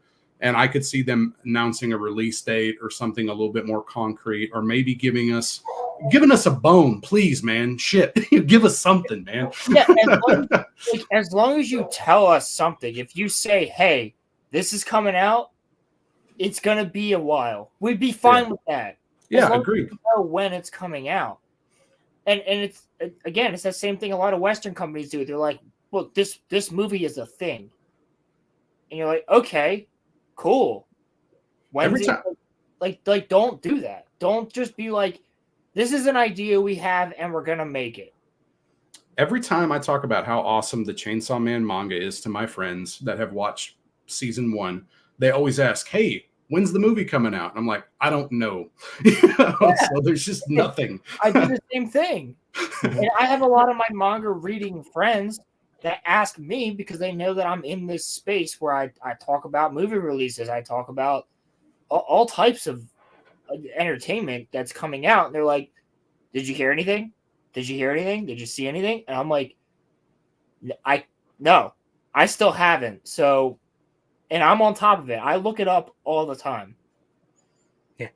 I've stopped trying to keep track of it, because I know the moment that it actually does get announced, it's going to be all over the internet. Yeah, Twitter, I won't have to. Twitter will explode. Yeah, I follow multiple anime news accounts on Twitter, and they'll be all over it. Yeah, I do that. I follow them on Twitter, YouTube channels, stuff like that. That reminds me. So if they do an announcement in December, what I think would be the most, like, they got to do this. All right. It's just marketing gold. They have to bring it out in February to, res us up, right? Res a movie, riz us up, in February because of the love story aspect of it. They have to try to play into that. And so I think Valentine's Day release for the Chainsaw Yes. Man movie. Hell yeah. Didn't Love is War do that? Didn't Love is War make the movie a Valentine's Day movie? They did. They made it a Christmas movie, actually, because it takes place on Christmas. Okay, well, still close enough. That's a time of family. That's a time of love. Yeah, that makes sense. But, well, the Love is War movie literally takes place over Christmas. That's the whole point. Is like, so it's the Die Hard argument. Love is War is a Christmas movie, okay? The first kiss Love that is never War ends is a Christmas movie. Fuck you. I mean, it actually kind of is a Christmas movie, but no, like, yeah, that makes perfect sense, Muffler. Like, they should do that. Yeah, but they're not very smart, so I don't know if they're going to, but that would be my play on it, to be honest with you. I'll tell you one thing, the United States and Western cinema of any kind would jump at that, because right now the only thing making Western cinema any money is anime. Yeah, 100%. No Just one's about, going. yeah. And they've released Mugen Train how many times? Dude, I still remember going to Mugen Train like right out of the COVID, the end of the COVID lockdowns. I can't believe that movie set so many records still to this day. Like I cannot believe how fucking popular that movie became. Why do you think they're gonna do Attack on Titan now? Because they know that, like, dude, every time I go to my movie theater to see something, like, I saw fucking Alien Romulus, and that was the last movie I think I saw. And every time I go in there, Ghibli. Yep. They're showing the Ghibli movies in Regal theaters. Well, yeah, because The Boy and the Heron won awards here in the United States. No, it's not even that. That's what I'm saying is now it's sort of revived an interest in Ghibli's movies. Yeah, particularly Hayao Miyazaki. Miyazaki's. Back 6 years ago, and that same poster was there. Yeah, I mean, AMC used to be the ones that poster out over and over again, and they keep rerunning Ghibli movies with different dates. Yep. Yeah, they always have Ghibli Fest. Yeah, well, it's not even just Ghibli Fest. It's you can go and see that. Like, I can go and look at my my local movie theater at any point in time and be like, oh, well, Spirited Away is this month, and Howl's Moving Castle is that month, because they know it's bringing in money. Oh, and they're doing this anime movie and that anime movie. Like, it's crazy. Dude, there's a demand for it. I mean, and the more I'm sorry, the more the younger audience, because that's kind of what we're making up. I mean, I'm a millennial, okay? I'm a little bit older than you guys, but the thing is that, my generation and younger, like, that's what we've known our entire life has been amazing Japanese animation, okay? Right from a young age. So that is very much in our zeitgeist compared to older audiences. Now, Miyazaki kind of bridges that gap, okay? But I mean, the demand is there, man, 100%. Like, if I bring up a Miyazaki movie, I know I can get my dad involved with that. I know that, that's a family-friendly one, right? But, that's why I think, like, Demon Slayer was so popular, too, with some of its movie releases because of that aspect to it, It's like, you can bring in the kids, too, and stuff like that for, millennials that do have kids, and then, everything else. So, yeah, man. Well, sorry to derail. No, you're completely correct. You're on a roll right now. Yeah, I mean, I was gonna say with Mugen Train particularly, it was a perfect storm of the COVID lockdowns had just ended. One of the most popular arcs of Demon Slayer was getting a movie, and the anime was in and of itself very popular after that first season. So, like, a lot of things lined up, and it scored huge. I feel like the subsequent lack of success for certain movies, like the Dragon Ball movie, was not as popular. I do not think the My Hero movies or even the Jujutsu Kaisen movie was as popular as Mugen Train. Like, not even close. I think that sort of poured cold water on the industry's desire to release movies in US theaters, but Demon Slayer has shown a consistent ability to pull people to theaters, and that sort of revived interest in doing it, which is why we saw Dandadan's theatrical release. Hopefully, they do a nationwide, proper release of the Rize movie. They better. They should. If they, Yeah. and I think that a lot of different, like AMC, Regal, all of them, they're gonna jump at that opportunity. They're not gonna want to make it like, oh, this Regal theater in New York is showing it, and this AMC theater in Sarasota, Florida is gonna be showing. Like, they're not gonna do that. Bro, They've realized how big anime is for them. They're gonna make it a nationwide release. They should, and at the end of the day, it sucks that that's up to the Japanese. I mean, I kind of want to see it. There are a bunch of movies I would like to see a theatrical re-release for when it comes to anime, but we'll try to keep it to Chainsaw Man. Yeah, go ahead, Muffler Tape. no, I was just gonna say, man, if I have to drive 40 minutes to watch the damn movie, I'm gonna do it because I'm a diehard fan and I'll crawl over the glass. Yeah. But I have to drive 40 minutes to see any anime movie. Well, I mean, because of where I live. That's the thing is I live pretty close to a metro center that would, have bigger releases. Like, for example, they did have Demon Slayer, right? But they have not had some of the more recent ones. And I think a couple of my friends, the next big release on our radar is going to be the Overlord movie. And I don't think that is going to be local. I think we're going to have to drive at least 40 minutes for that. But we have a fairly large theater in our area. We have 2 theaters in our area that are 15, 20 minutes away. But they cater to more normie audiences for some reason, so, you'd have to go to a larger area in order to get access to the films, which is dumb in my opinion. I tell them you're losing out on money, but it's not up to me. So, well, here's one thing though. When Mookie Train came out, theaters weren't struggling the way they're struggling now. They were struggling, but not as bad as they're struggling now. True. So that gives us hope for movies like that. For the Rize arc. I wonder how much resistance there is still, because I mean, again, it's more accepted for our generations and lower, but I don't know how big it is still culturally over here yet, because to what Crimson was saying, I don't know how many people are going to turn up if it's not a Dragon Ball or if it's not a Demon Slayer or something like that. But well, I'll be honest, I live right near Philly, and there's 6 different anime cons a year in Philly. Wow. Okay. Makes sense. So people show up for that. And a lot of the characters that I see, because I follow a lot of the cons and just to see what they do when people are there. I haven't had a chance to go yet. I want to. But even small ones, really, really small ones where there's maybe a couple hundred people as opposed to a couple thousand, there's still people showing up and they're dressed as the popular stuff. They're not dressed as Dragon Ball characters. They're dressing up. Of course, you're going to get your Akatsuki's and your Goku from here to there, but it's mostly Demon Slayer, Chainsaw Man, Jujutsu Kaisen, My Hero. Even probably some the odd Freeran cosplayer here and there. Yeah, you'll see that. Yep. It's all of those that you see. It's the newer stuff. One of these days, I'm going to go to a con, and I need to get in shape so I can just full on do an Aldebaran. Crimson, we got to go to an anime con together. We got to find a big one and go. That'd actually be kind of fun. That'd be sick. We can make a video out of it.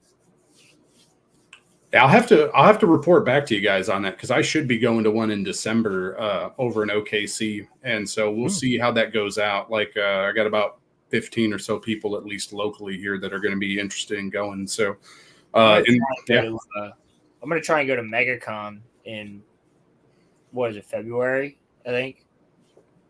So that's everything. So there's anime and movies and all that stuff, but there's a big meetup. Big Geeks and Gamers meetup. So yeah, I would like to talk about been to a con, so that's something I want to do. Same. You've never been to a con? I have never been to a con, dude. We could. All right, I'll talk to you after the show about it. But we could really get an Airbnb and stay there for the weekend. Bet. I'm down, man. We're gonna get shit faced and we're gonna go streaking through the quad. But yeah, we're gonna. On the count of 3, what's your favorite dinosaur? 1, 2, 3. Velociraptors.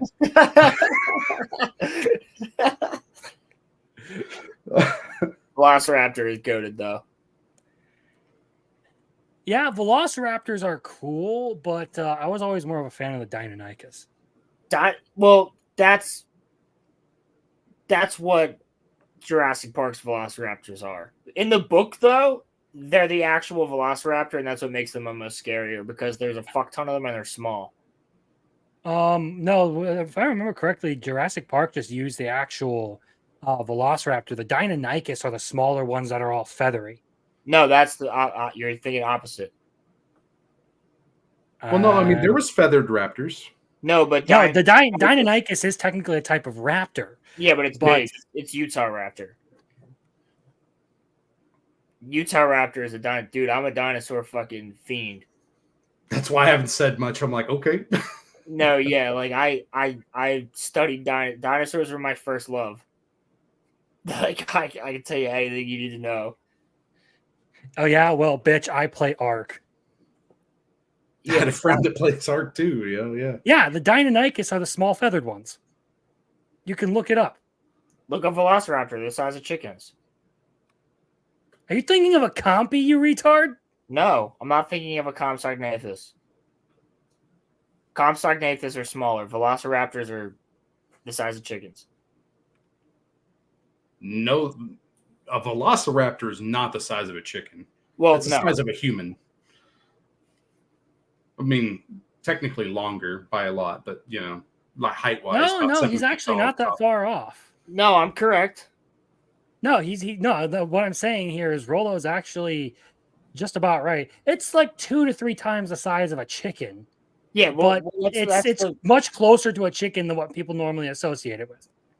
Yeah, Deinonychus, whatever you want to say,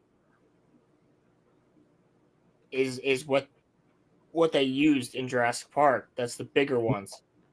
How bad would the dinosaur devil be, man? Like I was gonna say the same thing. Like what how bad would the Velociraptor devil be? But dinosaur devil works better. That'd be sick.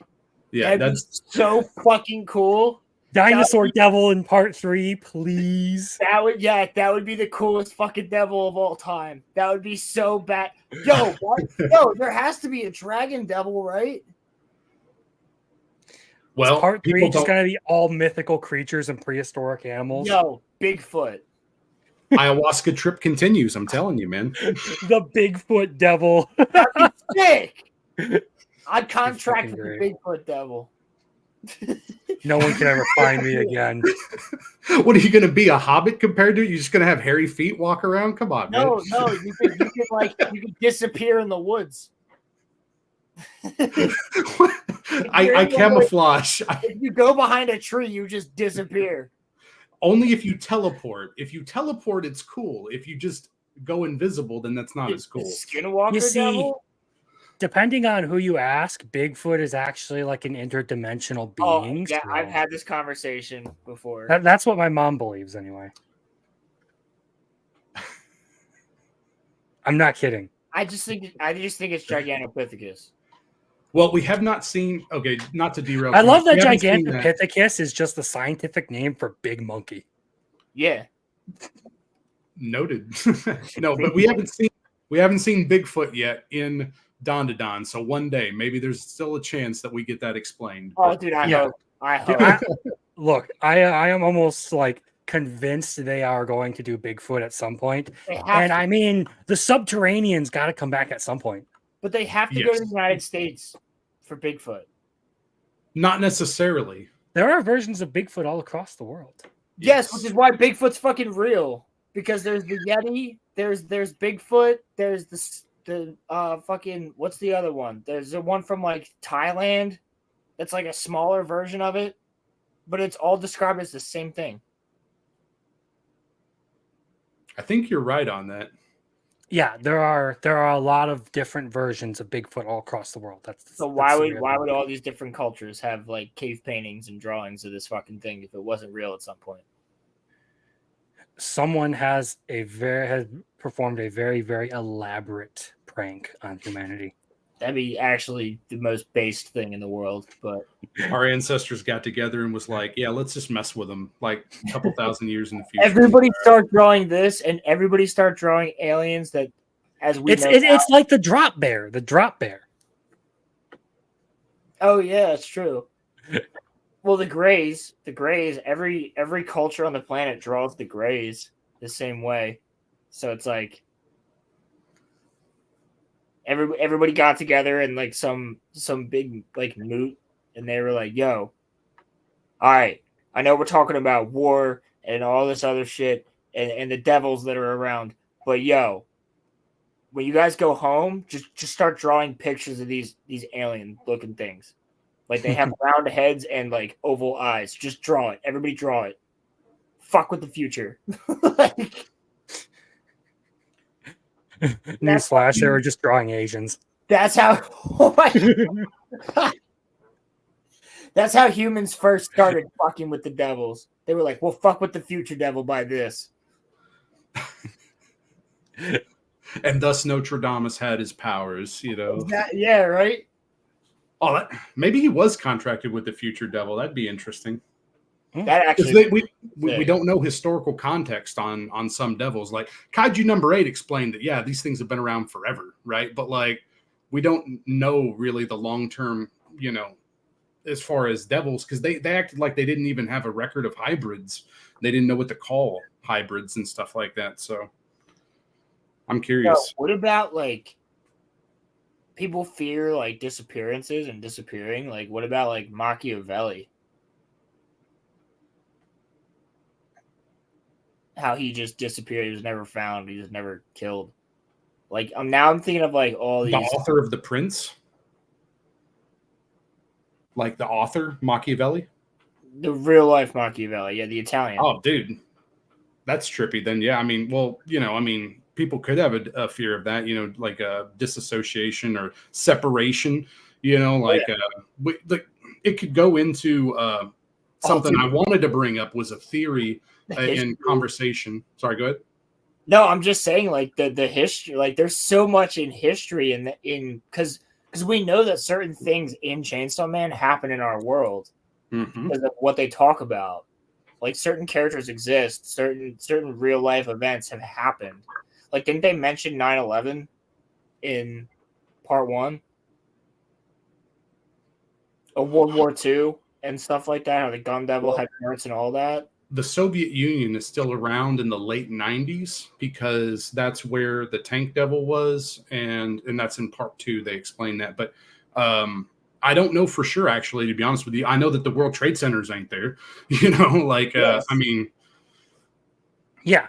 Well, that's the thing is, there is like the idea that it takes place in a sort of alternate version of the late 90s, or that, well, we do know that certain events have taken place and that certain events haven't. I mean, Makima actually says at one point in the manga that Chainsaw Man erased the concept of the Nazis from the world.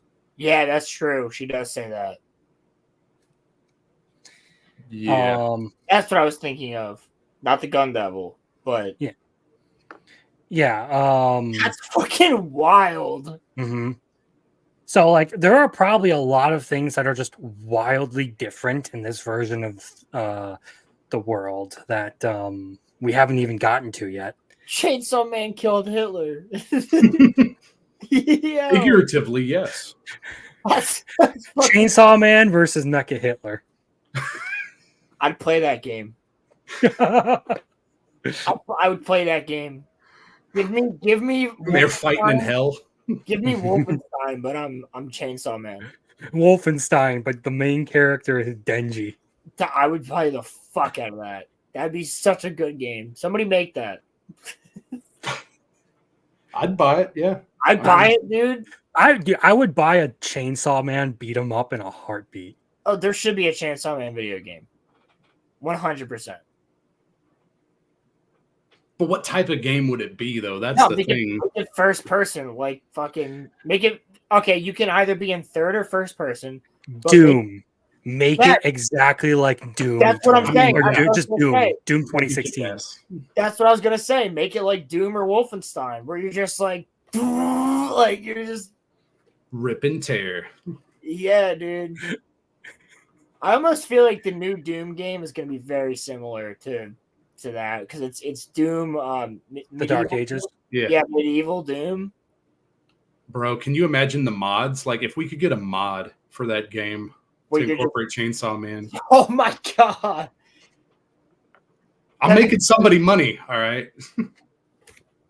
Somebody has to, please. Oh, since we're talking about it, this is like a random side. I went to like a concert for War of Ages recently, and the background they used on screen while they were up on stage was just them playing Doom Eternal. That's fucking sick. Yeah, That's fucking sick. It's pretty. so befitting. it's just like a hard like metalcore music playing, and dudes just comboing out in Doom Eternal in the background. Yeah, that's dope. I went to a Anyway, rap Chainsaw concert Man one time. in Doom. Yep. I would say, how well do you think Chainsaw Man and Doom Guy would get along together? They wouldn't. They wouldn't. No, they would have a competition. All right, it would be like him and Aki. It would be an instant competition. It's like, how many can we kill? Let's find out. And then that's what would happen. It would start as a pissing contest and end in a death match. Yeah. No, yeah, it would end. It would 100%. end in a death match, and I hate to say it, but Doom Guy'd probably win. Yeah, probably. Well, Denji can't die though. Well, Doom Guy would just like literally rip into so many pieces. Well, I don't mean to like get like into like the whole death battle thing, but the BFG literally fires the weight of your entire fucking life's sins at you. That's what it's supposed to do. It Then, harnesses evil and shoots it at you. That's pretty much what it does. yeah, Denji's not a good person, so yeah, it would definitely kill him then. And neither is a devil, which is inside of him. Yeah, okay. Point taken. Yeah, BFG is winning that. Well, that's a good fight, actually. You know how they do like death battle on the channel, on that one channel. They crowdfund it now, but yeah. Yeah, but imagine like death battle between like Wolfenstein and Doom Guy versus, or I should say BJ Blazkowicz and Doom Guy versus like Chainsaw Man and some other person that's to that level. Like, Aaron Yeager. bro, they did Makima versus Gojo, and that was the most annoying battle I had ever watched in a long time. Dude. My most annoying one was Madara versus Aizen, because Aizen would have fucked Madara up.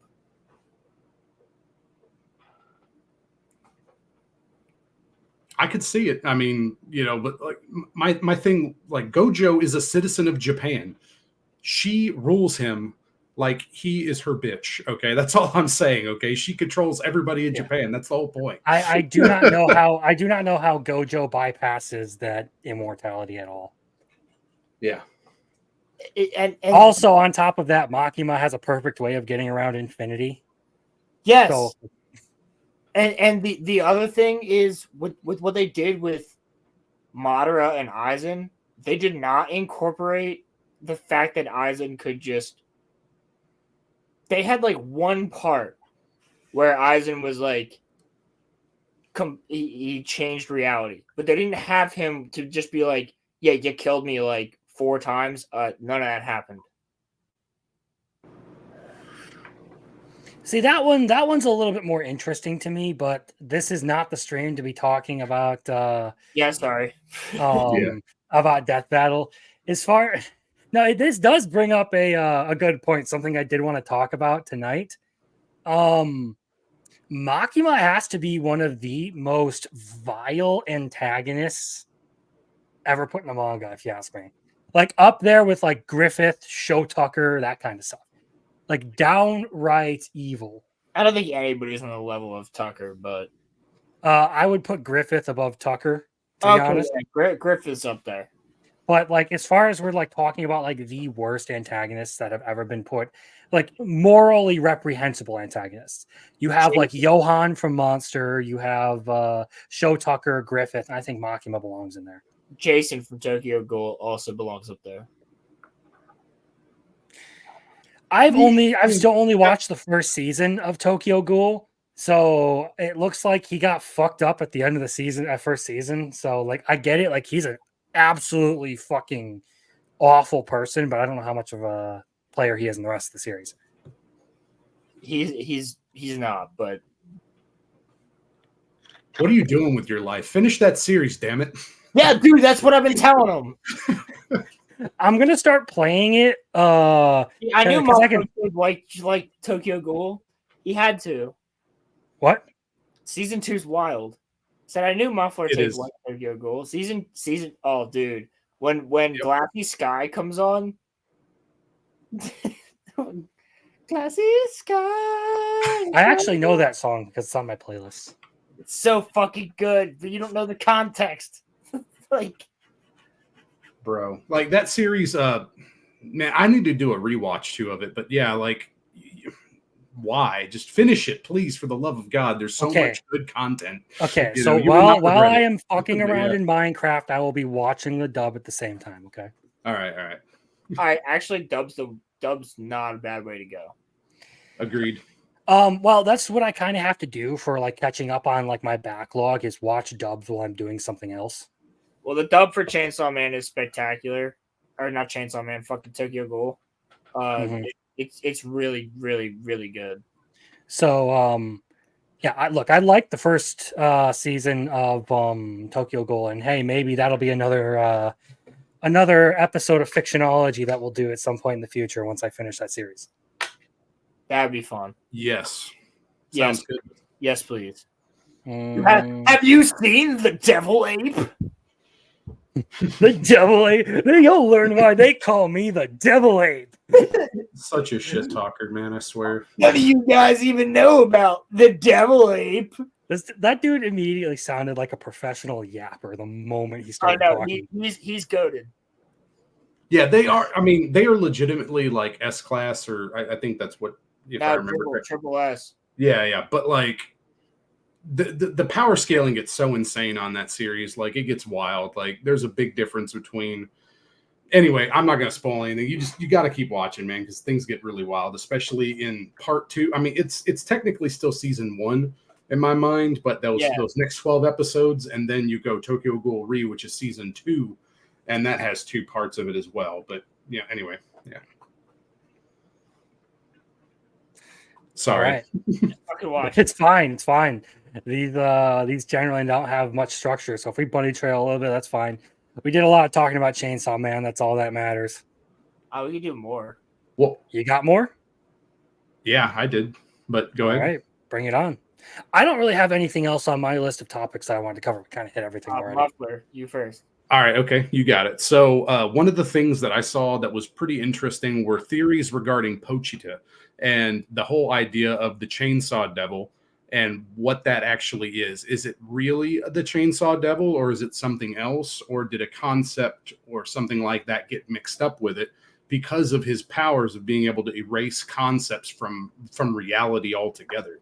You know, so before I go into kind of what some speculation is on that, do you have any ideas on maybe what you think? You know, is he just literally just the Chainsaw Devil, or was there something else at play in the past, or I mean, it seems like a mystery to me, to be honest with you, but I think there's a couple good ideas from folks have had. Bro, I've never even thought about that, to be honest with you. I've wondered, but I've never had any concrete ideas. So, okay, so this is really interesting. This is one I have to, throw people some credit on this, but you'd have to go to Reddit to see the full, and you'd have to just brave the cesspool that it is. Okay, but it is a great community. I mean, for Chainsaw Man, and Don to Don's not bad too, but for the Chainsaw Man community there's some people that have been cooking for years on this, and they have a couple ideas, and what they think is that he could be the birth devil or something along those lines, like associated with birth. Okay. Whereas in like if he consumes something, it erases it from existence. It's like undoing the thing and stuff, right? So they have some ideas on that. But the question I have for you first before I go into it, and this dovetails, but do you know why chainsaws were invented or what the original purpose of a chainsaw was? Well, I'm at the point where they say that the original there is other ideas for chainsaws other than felling trees. Right. Well, before they were used for that industrial application, they were used in the medical field, and they were designed originally to help with childbirth, and they Oh, were I used was talking basically for about C-sections.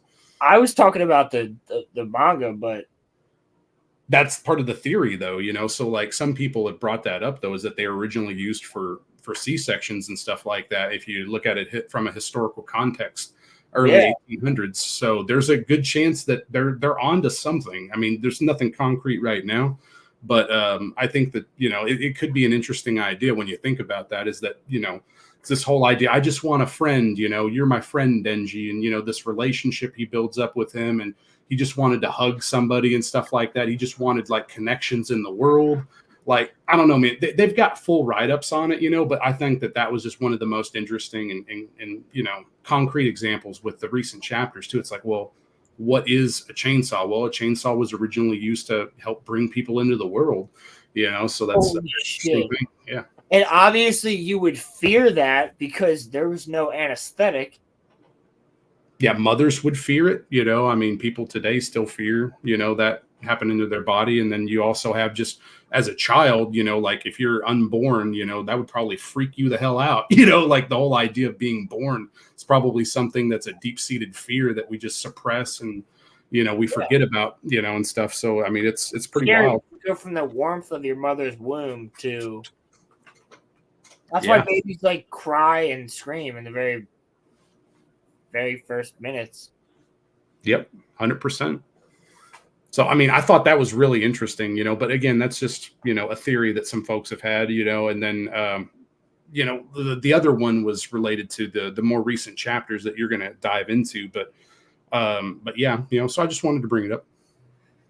Oh, bring up the other one. Oh, okay. Sorry. So the other one is I sort of mentioned it a little bit earlier, but they were drawing comparisons. So the aging devil, this devil that's a primal that you're seeing them try to make this contract. They're like, hey, have Chainsaw Man eat me, and then bring me all these children or whatever, and I'll cease to exist. I'll just be gone, right? Well, Asa Yoru and Denji are in a fight. Yoru's kicking his ass, and then all of a sudden they get confronted by the aging devil, and he basically sends them to an alternate dimension, like basically his domain expansion realm, basically. And some of the things that they've seen there, it is wild. Like it's an acid trip, like just some of the concepts that are thrown in there. But part of it was these people that have lived there for so long that they've become trees and stuff, right? And so this concept was brought up by some other people online, where that is like directly from Dante's Inferno, from like, I think it's the 8th circle of hell, the circle of violence, where one ring is dedicated to people that have committed suicide and stuff, and they are just stuck as tree people basically and stuff. And so I tried sharing some images of that online, but I thought that was pretty wild, where I'm like, well, how crazy are we getting with this? Like they're basically stuck in one of the planes of hell. Specifically the 8th one, if that is actually holding water and stuff too. So I don't know how they get out of that. I don't want to spoil too much for you, but their current situation, there's basically no out for them at the moment. It's like they got to grow up, and we'll see what that means. Counselors of fraud and who have committed fraud against humanity is what it says. The 8th circle of hell in Dante's Inferno is called Malabolg, which translates to evil sacks. It's a great stone funeral with 10 concentric ditches, or bulbs, that contain different groups of sinners who have committed fraud against humanity. Yeah, that's one of them. But I don't think I think the one, the circle of violence, is the one that I looked up that had I sent the link on that. That was shared in Discord a while back, but see if I can find that again for you. Hold on, I'm looking it up. I got you. Yeah, Circle of Violence. because it's like 3 different people were sent to that ring of hell. In life are punished. The circle is divided into 3 areas, each containing souls who commit. 7th circle, also called the Hell of the Violent, is the bestial. Is described in Cantos 12 through 17 of Dante Alighieri's Inferno. It includes 3 rounds of sins of violence: the violence against neighbors, violence against themselves, and the violence against God, nature, and art. So that would make sense. Yeah. But I mean, here I'll send this. Violence against others, That's violence the against self. The city of Dees, which encompasses the lower circles of hell, which is really interesting because I was just watching Vox Machina, and they go to the city of Dees. Rolando had a really good idea on that, and see, so that's the thing. So he says here, you think that's why Control came back as a child. Denji rebirthed her into a new form. Holy shit! Yeah, like I don't know 100% on that because he wasn't in his complete total form. Like they were talking about before about how he has to be Black Chainsaw Man in order to actually erase concepts. So they pushed him to that point. But there could be something at play, like maybe it was a partial revival or something like that. Because the way it's normally supposed to work is she's supposed to have been reborn in hell and then died and then came back. And that seemed like that happened all in a short period of time too. So I'm not for sure, but that is an interesting idea on that. Oh, dude, that's awesome. Yeah. All right, let me. Nope. I guess I'll have to do it this way because let me see if I can get my administrator account to work again. I was going to pull this image up. Yeah, that was just one of the ones when you look up Dante's Inferno for the rings. That's the one, and that sort of mimics some of his art, like Fujimoto cooks, and it's a thing. What did you send him something, Muffler? Oh yeah, yeah. I sent him an image of what somebody depicted Dante's Inferno as for the Ring of Sinners for the ones that committed suicide. Suicide. If you wanna send me the picture, I could just pull it up, or Muffler could just share a screen, and you could. Nope, that's the wrong one. Maybe 1 second. Let me do this. My administrator account is on my laptop, which is because that worked earlier.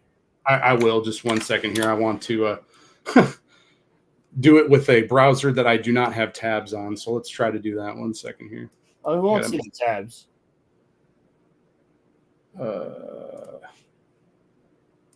Like if I share my screen now, you'd see the tabs, but you won't see the tabs if you just full screen the image. Yeah, I know. 1 second here. Let's do screen 1. There you go. By the way, Rolando, that is, I agree with Muffler. That's a really cool theory. So these people are trees. Dude, it looks like Future. Yeah, I know. That does look like Future too. That's wow. I didn't think of that. Yeah. The one specifically on the right looks just like Future. Yeah, you're talking this one. Yeah, 100%. Yeah. Yep. So I don't know, man. I mean, Fujimoto's a crazy dude. So I mean, there's no telling, in my opinion. But that's fucking dope. Yep. He's literally doing the dance that Future. Yo. Yo, he's got the like they're not antlers, but like his arms are the antlers. Yeah, I mean, yo, real quick, Buffalo tape. Look up a picture of the Future Devil. All right. And then share that on top of this. That one specifically right there with the long hair and everything looks just like Future. Here, let me do that for you real quick here.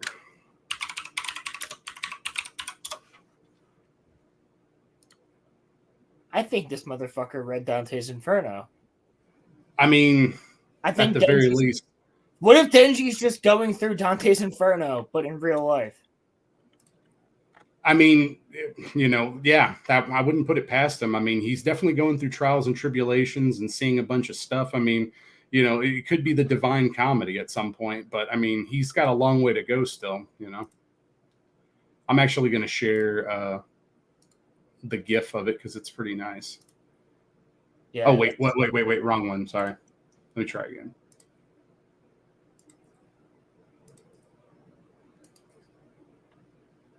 Yeah, on top of this, I pulled up the wiki page for the Future Devil, but what you got here?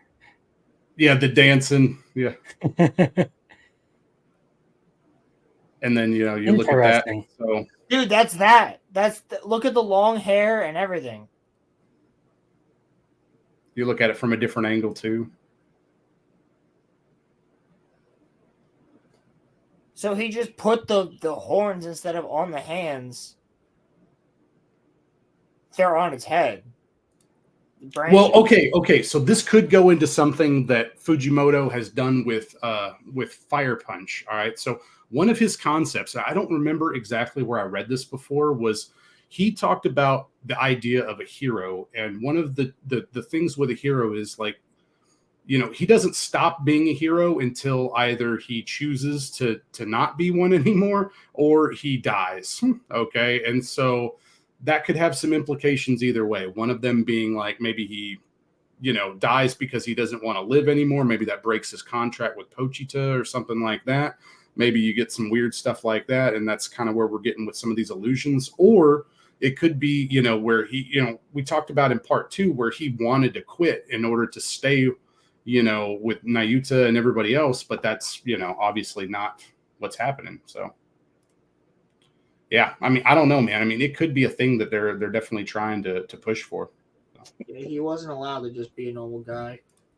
Nope. I mean, he Free did my some boy stuff. Denji. He didn't do anything wrong other than kill his father. Yeah, that's something that people overlook quite a bit. Yeah, that is a pretty. Did he kill his dad? Yeah. Yeah, it's like two sins. That was part of his contract with his original contract with Pochita, I think, was that Pochita made him forget the fact that he had killed his father. Yep. And in part 1, that is actually what the whole door thing, do not open this door, Denji. When he opens that, he remembers everything pretty much. Oh, I remember that now. Sorry, Yeah. my door was closed. No, yeah, like I mean, yeah, it's a thing, man. I don't know. That's why I don't think he's the best character. That's why he's not my favorite character. Aki is my favorite character. I can get behind the whole Japanese, single-mindedness. Like, I'm getting my revenge. I'm doing whatever it takes. And, like he shows some humanity towards, these devils that eventually become his friends and stuff. But the thing is that, I appreciate him and his goals more than Denji's, because Denji's not a good person because of some of the things that he's done. But I still root for him. I mean, he's kind of a likable, what do you call him? Like the not an antagonist, but like a anti-hero. Yeah, anti-hero. Thank you. Yeah. Yeah, I mean, he's not. He hasn't been ever. No, Denji is. I always say this. There are certain characters that I do really like because they are absurd and crude and just not the general goody two shoes sort of character you would expect. But I would never want to hang out around someone like Denji. No, probably not. I'd hang out with Deadpool, but I wouldn't hang out with Denji. Denji would drive me crazy, to be entirely honest. But I want him to succeed. Yeah. I don't hate the guy. It's just I don't want to be around him. That's it. It's our personalities are just that different. I want that man to get in a woman's bed at some point. Is it a Mushoku Tensei thing where it's like we're rooting for him to be a good person, something along those lines, I'm rooting for Denji to grow up and be a good person. Yes. Yeah. Here's the thing, though. I think he was almost there because of Nayuta and the dogs. Mm-hmm. Yeah. They took it away from him too. Well, there was something that was pointed out, like a panel that I saw someone share on Twitter, of like in their apartment, Denji and Nayuta had like two plants. They were like aloe vera or something. And Denji's was like all full of life and stuff. It was like well kept and everything. And Nayuta's was like shriveling up. Yeah. Which was interesting. And someone went on to like, I guess this kind of shows that like Denji has a more nurturing nature than what the series would let on. He took care of her. He wouldn't let her walk Mhm. too far. He would put her on his shoulders. Mm-hmm. Yeah, like, and that's one of the things like I pointed out with like the fears getting more and more mature. I feel like a lot of it is going to like follow that trend of like Denji getting more and more mature, which is why I think there has to be at least one or two more parts to the series, just like Muffler Tape suggested earlier. Yeah, absolutely. I absolutely agree. I feel like there's more to that theme of. Do we know when part 2's ending? I mean, we're getting kind of. Actually, I don't know, to be honest with you, man. I mean, like, it could go on for quite a while longer, it seems like. But I mean, we've definitely been in sort of a climactic moment for what feels like 20 or 30 chapters, really. I How mean, long did part 1 go on for? 97 chapters. I know I was about that. to say roughly 100 chapters. I thought it was 99 that it stopped. No, it was 97.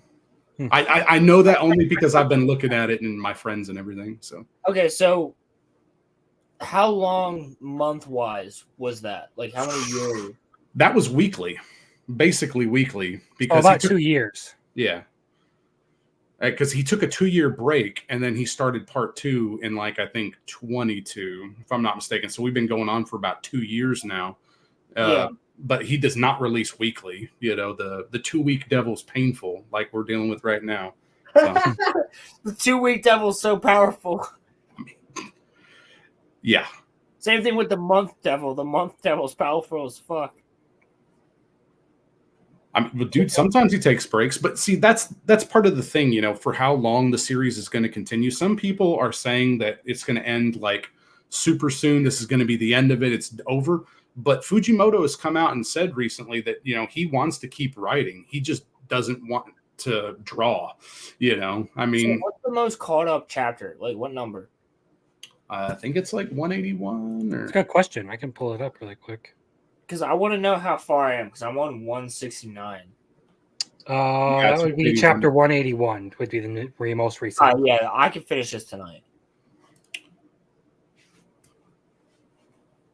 yeah, you're going to see some cool stuff. I mean, you know, there's definitely some meme-worthy material out there too, like some cake. That too, yeah. Yeah, the cake. Marie is crazy. I guess it's time to go insane.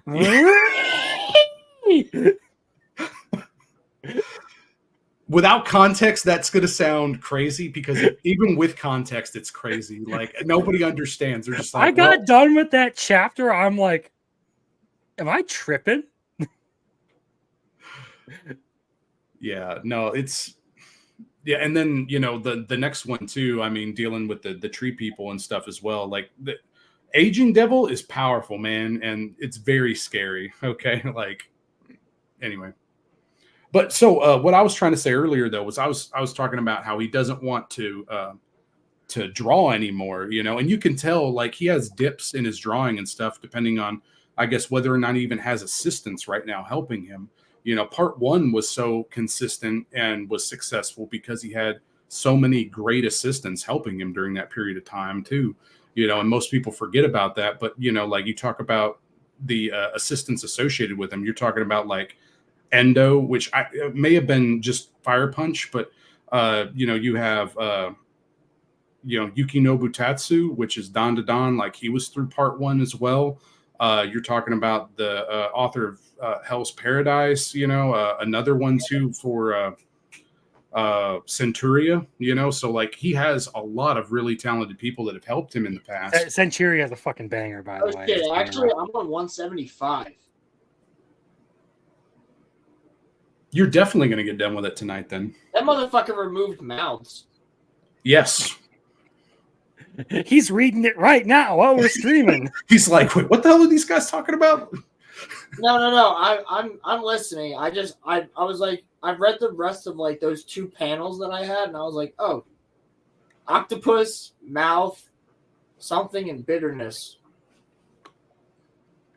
Bitterness devil. Yeah, it's gay.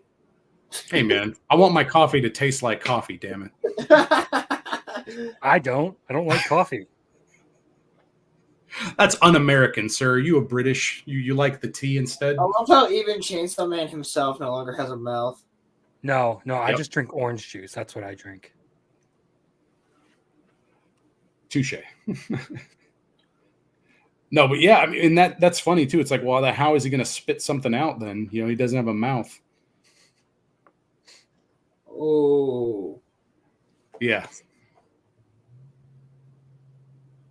But what I was trying to say too with it though was like, there's maybe a possibility I could see where he continues to write Chainsaw Man for ad infinitum until he's done with that story, but brings in other people to actually draw it and stuff like that. So I could see him teaming up and then releasing more frequently too, because he does have 2 to 3 week breaks at times, and it makes like the chapter release schedule really inconsistent, you know, which is kind of frustrating if you're current, you know, and you want to, you know, have a new chapter every single week.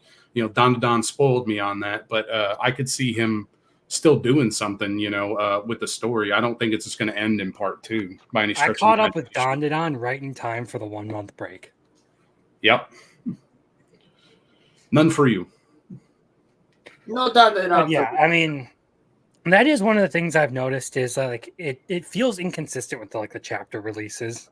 Like sometimes you'll get one. It feels like you'll get one after one after a week. Sometimes it's one after 2 weeks. It's yeah.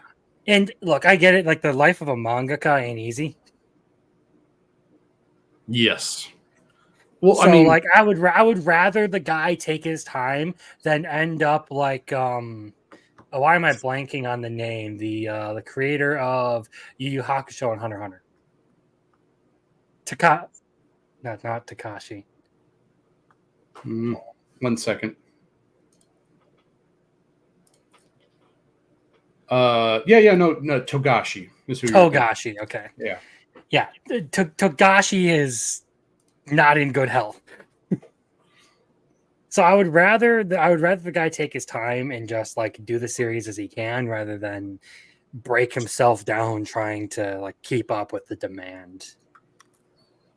Yeah, I mean, I agree with that. It's just, you know, especially if it's a long-running story, like I don't know how it was for other fans, but I can say, for example, so I'm a big fan of Vinland Saga, okay? And that is a monthly release if we're lucky because of his health and stuff like that. But Yukimura, like he's been working on that since the early or like mid-early 2000s. So that's one of those ones where it's been going on for like 20 years at this point, and we're getting close, but it's still going to be like another year at least before we're done because, you know, it's only a chapter a month and, you know, if we're lucky, right? So it's one of those things where, you know, imagine being some of those original fans, you know, and that's not to say like One Piece. Yeah, that's great, but that's basically weekly forever, you know, so that's a different experience for folks compared to this, you know. But, and yes, you are correct. Vinland Saga is cooking right now, but, Yeah, you know, and like, there are a lot of cases like that. Like Ruri Dragon was one of the most notorious ones that happened somewhat recently, where like the first 3 chapters, 6 chapters dropped, something like that, and then 2 years break before it resumed due to the author's health. So 2 chapters and then a 2-year break. Yeah, pretty much. That's insane. That's crazy. And when it came back, it was still just as popular as ever. But yeah, I mean, again, I would rather see these guys take care of themselves than try to crunch it out and wreck their lives. As long as the quality is good, I ain't got nothing to complain about because, you know, over here, American comics are just not as interesting to me anymore by any stretch of the imagination. You know, I mean, you got some interesting indie stuff for the most part, but their release schedule is so slow. I mean, like the output from Japan is insane because I think partly because it's black and white, but also in addition to that, like you just look at like Don to Don every week, you know, the quality is so high. There's no way anybody in America can compete with that, in my opinion. Yeah, I agree. There are guys, like I've covered indie stuff on my channel. There are guys who Yeah. I love their work. Who have done like manga stuff, and it gets really good. But Yeah, we've talked about you get a 60-page entry to the series every or twice a year. Yeah. So it's like it's slow in comparison. They're marching at a snail's pace, which is one of the huge issues with indie comics trying to compete these days, is because they are more expensive and much slower than manga. But that's a problem not related to Chainsaw Man. So let's try not to slide down. Yeah. Anyone got anything else to cover?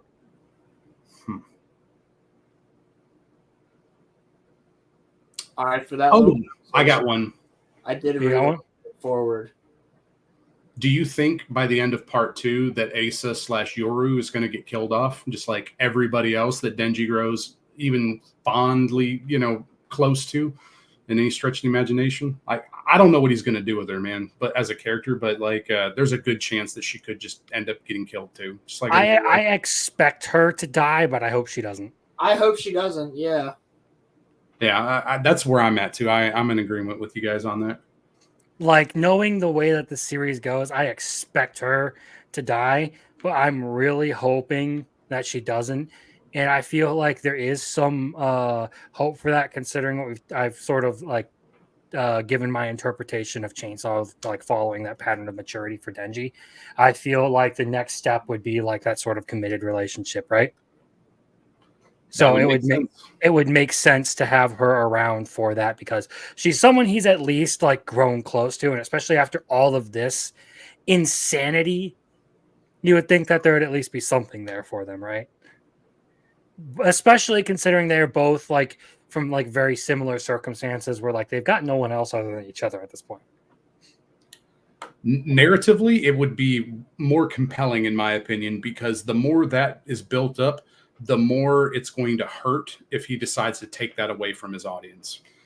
So I think that would be a compelling thing to do as an author, but I just don't know. Like, he may, again, I have not read Fire Punch, but my understanding is that it's just very brutal as far as everything that happens in that story, and it does not have a happy ending. And so I don't necessarily think this is going to have a happy ending either when it's all said and done. But for now, I mean, at least we can hope, because like, well, did you hear his idea of like writing a romance story? Okay, I see what you mean about the Statue of Liberty now. Yeah. So, like, did you hear Fujimoto's idea of what he'd want to write for a romance story?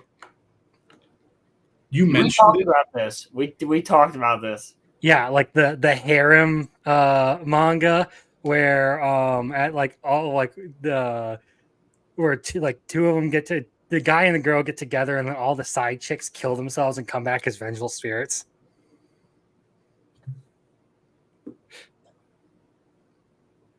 Yeah.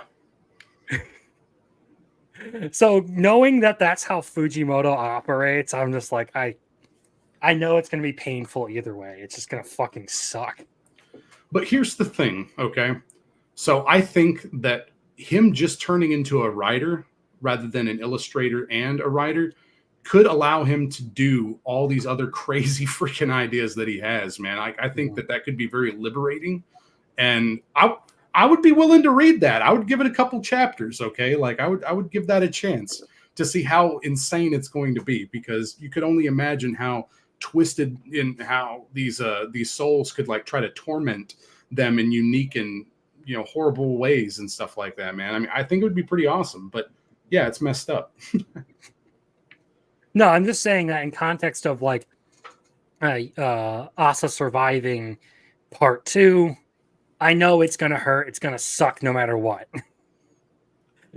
Yeah, this will be the second tower for me.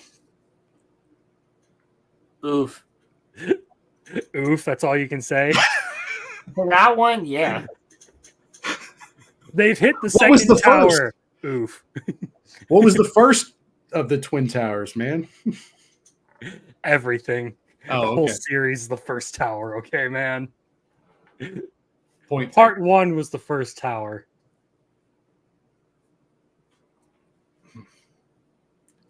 His other one-shots are weird and fun to read.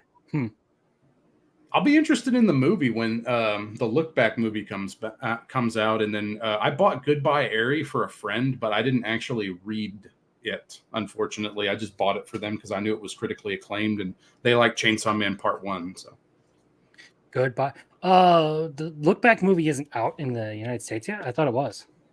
Not yet. I think maybe Crunchyroll may be doing some stuff with it. I'm not for sure. Look Back release date.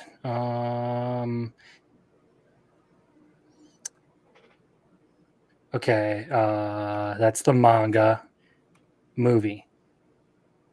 So I'd say July 14th, 2024. Yeah, I think that's when it released in Japan. Today, Regal City North, Chicago, Illinois. Well, all right then. Yeah. It's a thing. Let me see. US release. It says Friday, October 4th on Fandango. Oof. Looks like I missed it. Fuck. Boys. Same. Oh. Release date November 7th, United States. There we go. Okay, That's what I was looking. It must be doing some early screening. Also, If you are in New York City or Los Angeles, you will have an extra. If you're in days. Los Angeles,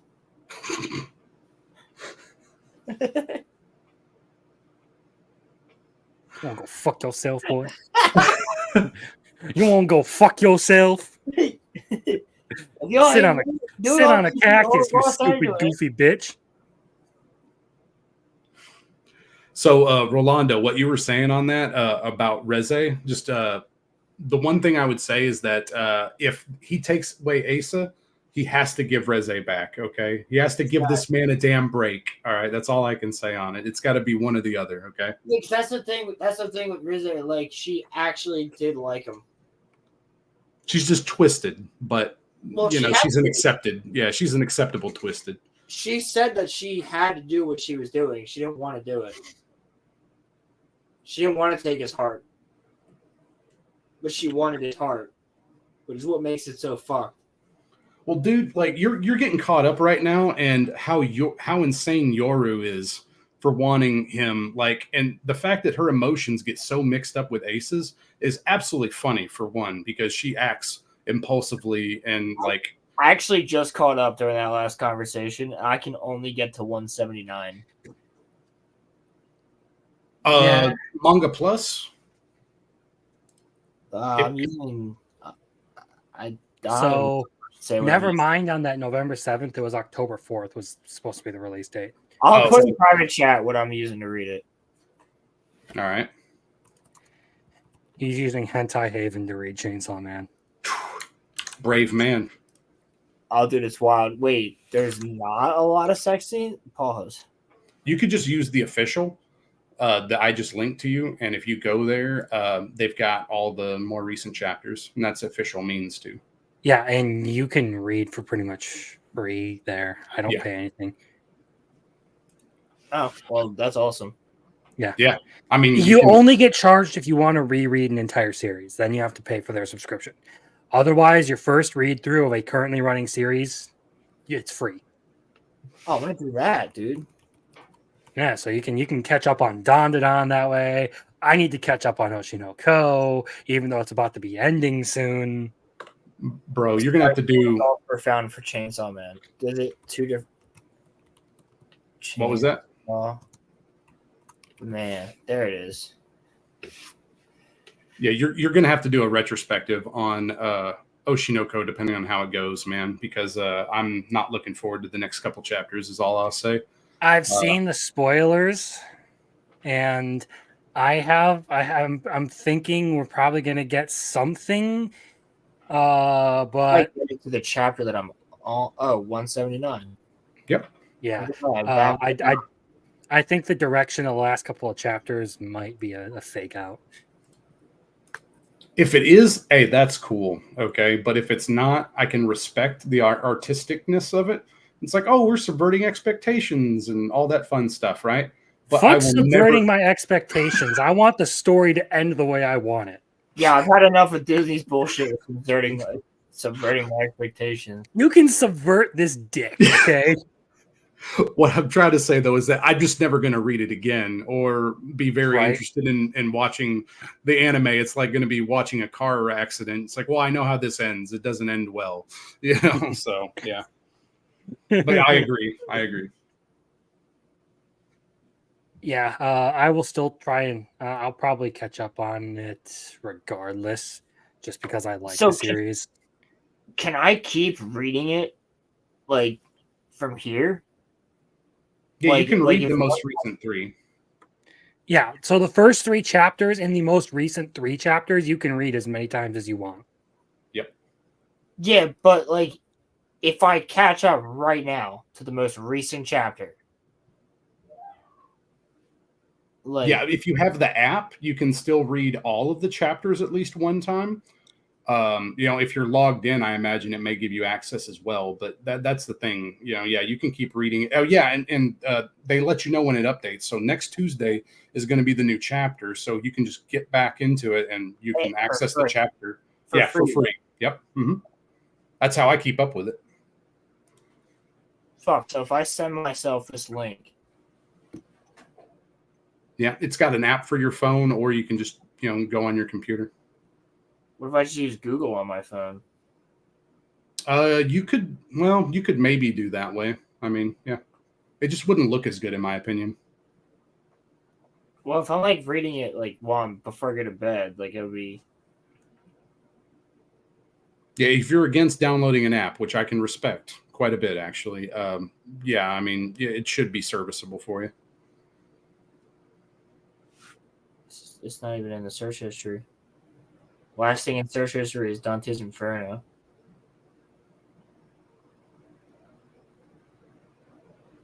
Interesting. Because I clicked the link. Okay, hold on. I'm just gonna type the link in. Or you could just type in, a manga plus. A manga plus. Manga plus. A manga plus. A manga plus. A manga. Hey man, I tell my friends about it, to watch to read all of the new chapters and stuff like that for all the titles. I mean, it's really user friendly. I mean, they've done a good job of making all of the latest stuff be readily accessible. So, yeah, actually, I like the way that the whole thing is structured. It's very intuitive, very straightforward. Like, yeah. I ain't had a problem with anything that I've read on here. Other than occasionally things don't load, but I think that's just a cell service issue for me.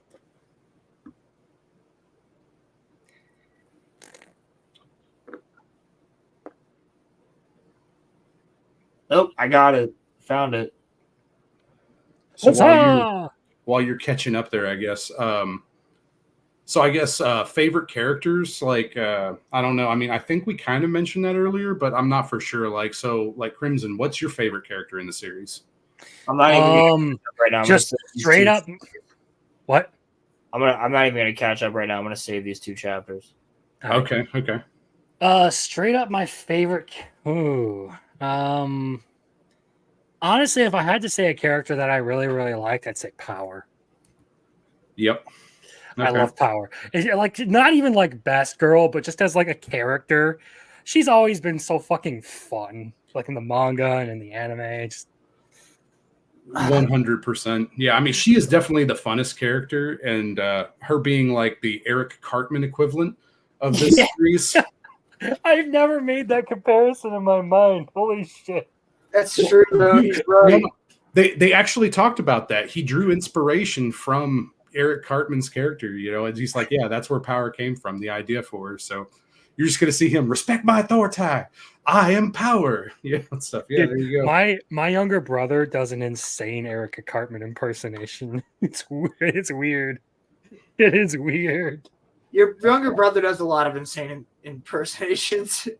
No, but the Eric Cartman one is pretty spot on. Yeah, it's perfect. My authority.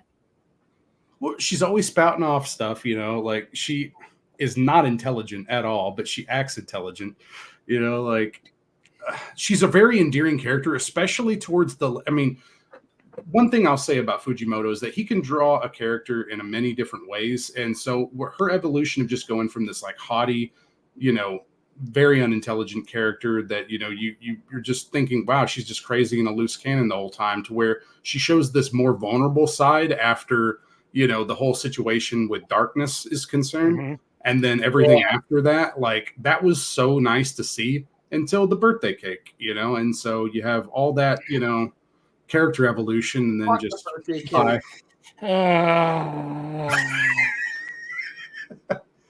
I'm right. Okay. I don't want to remember the birthday cake.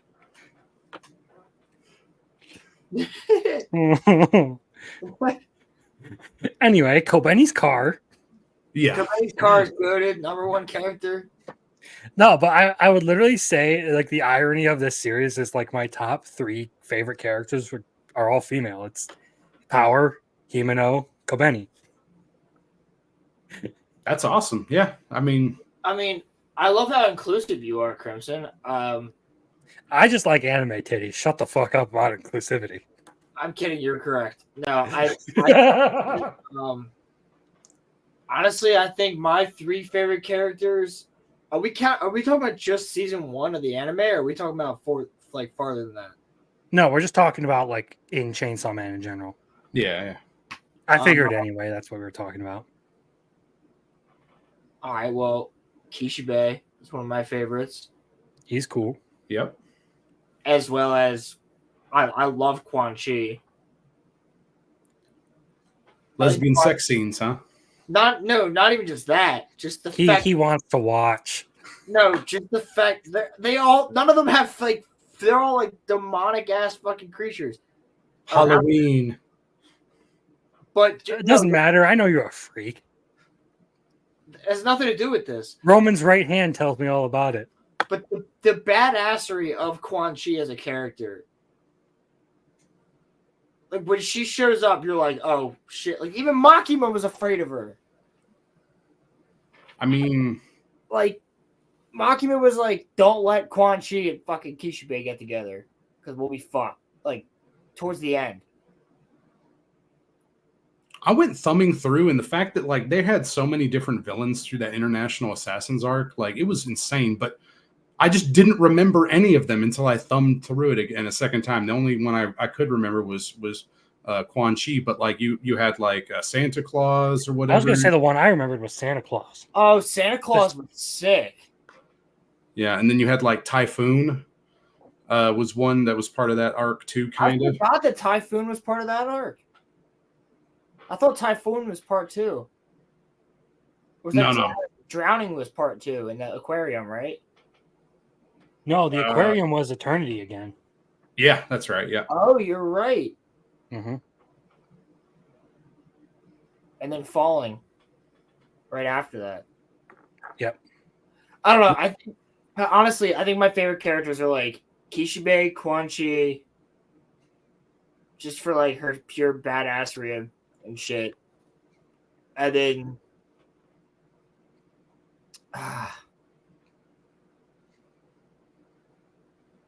honestly, like Aki and Himeno like tied. I can get behind that. Yeah. Because or maybe you know what, I would put Aki and Himeno like tied as second, and then because like I love them both so much, and then Quan Chi could be like third. But first is like for me, I love Kishibe. I love how he's like a fucked up version of Kakashi. He is like a demented version of Kakashi. That's a good call out. That's why I like him so much. Yes, exactly. That's a better way of saying it. A demented Kakashi. That's why I like him so much. And the way he plays fucking Makima is so good, dude. Where he's like he's so smart that he he fucks up her control by the end. And Power as an honorable mention. But he fucks up her control. She's like, you shouldn't even be here, like all this other shit. And he's like, oh, my bad. Sorry. We don't know who he's contracted with either. I was going to bring that up mystery. earlier. Who the Didn't fuck he say Claw and Fang at one point? So he has multiple contracts, I know that. Yes, he has Claw and Fang we know of, but we don't know what his main contract is. What parts of he had? I mean, is it just drinking too? That's the other thing you have to consider for every contract. Liver. His liver's gone, right? Well, I was going to say, like, I think there's multiple of his internal organs that are gone. Holy shit! What if he's contracted with addiction? Well, that's something I was going to bring up too, where you get these Faustian bargains where it was like people trading one addiction for another, or trying to give up something in order to cope with society and stuff. I was going to bring up the addiction devil, but I wasn't even thinking about him. Like, what if he's contracted with addiction and he's now addicted to fucking killing devils? I could see it. I mean, he's definitely sloshed all the time. I mean, that's for sure. I mean, so my thing was too, is I didn't know if he was, one of his compulsions or something like that, where it was the fact that he would have to drink, or if here's the other thing, dude. Maybe that's it. But here's the other thing. In real life, people say addiction is the devil incarnate.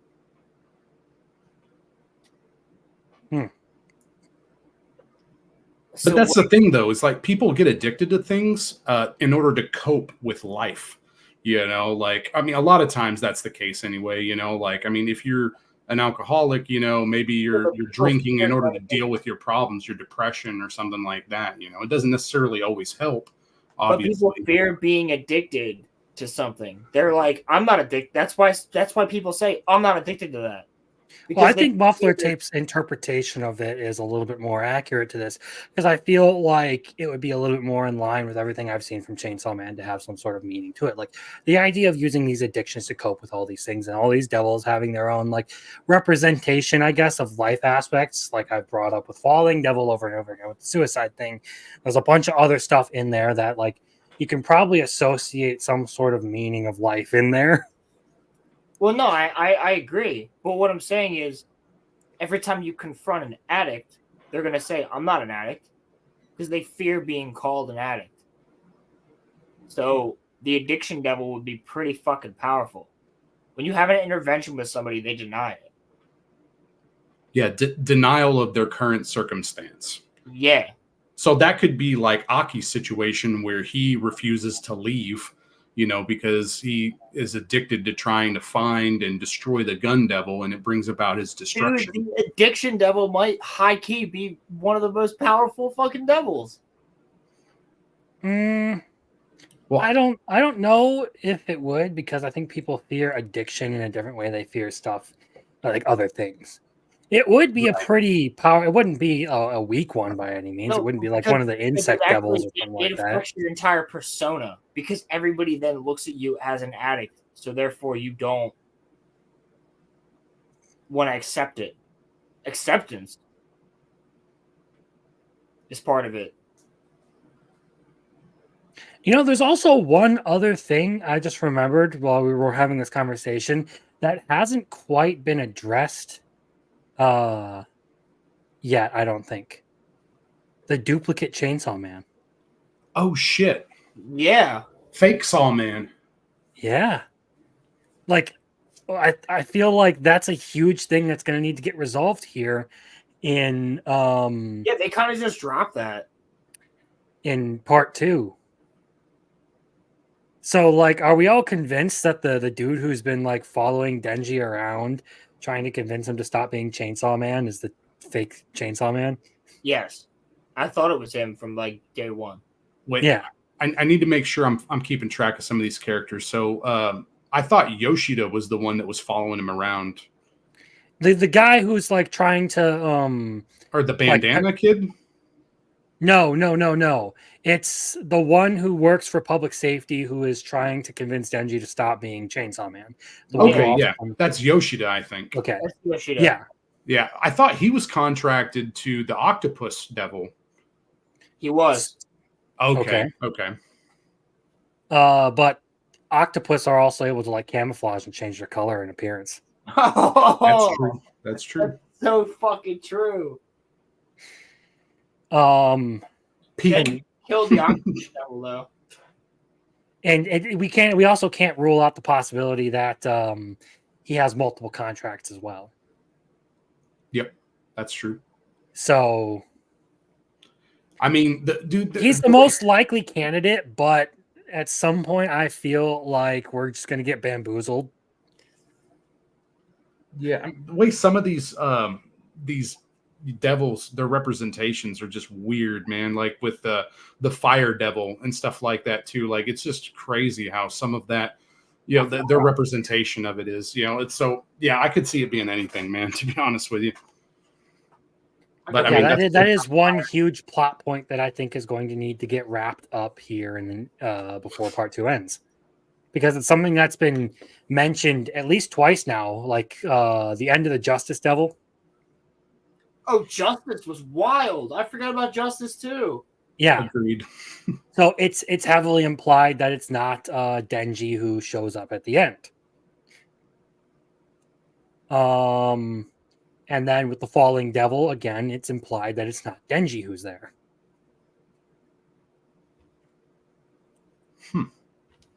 So yeah, there is the whoever fake Chainsaw Man is. I feel like that's going to be one of the final things that we get for the arc. Could devils make multiple contracts with people?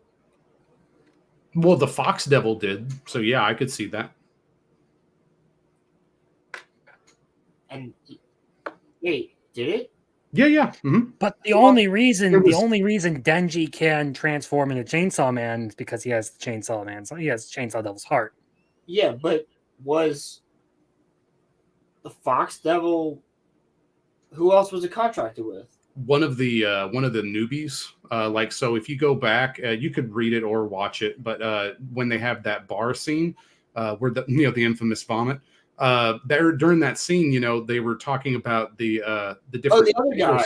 Yeah. The stuck-up guy, from the Eternity arc there. Yeah. Yeah, the guy who gets killed trying to protect Kabeni, right? Yep. Mm-hmm. They specifically say that the Fox Devil is friendly towards humans and it makes lots of contracts. Yep. So I do remember that part. That's even in the anime. So it is possible. I mean, because like Darkness could even contract with multiple people, and I think that's part of kind of what was going on there for a little bit anyway, with him distributing some of his powers and stuff as well. But I could be mistaken on that. But yeah, I mean, it's totally possible. So then that begs the question, is there the possibility that Nayuta is still alive? Yes. Bro, I feel like that's Cope, honestly. Yeah. I think she cut up and dead. I think there's a possibility she could be alive, but I think she's dead. Knowing the manga, I think she's dead. Which do you think is more likely to come back, Reze or Nayuta? I think it's definitely Reze in between those two. Like, I think Nayuta's dead. Probably. I think so too. Honestly, I want Nayuta to come back more, but I feel like Reze is more likely. Yeah, because of what we talked about earlier, how all the other guys that got fucked up in part 1 came back. With her being a devil too, like that's different than like a fiend or something like that. Like, or even a hybrid. A hybrid, you could just reassemble their body and it would be totally fine. But some people were trying to say, oh, well, the mole isn't in the exact spot. And I'm like, I'm pretty sure that's just him not being super detailed with some of his drawings. Okay. Like I was about to say that seems like reading too much into it. And that's saying something. If I, of all people, am saying you might be reading too much into it. But yeah, I would like for her to be around, but it kind of would deflate some of the situation that we're in currently, and I feel like it would be too kind of an ending for this series.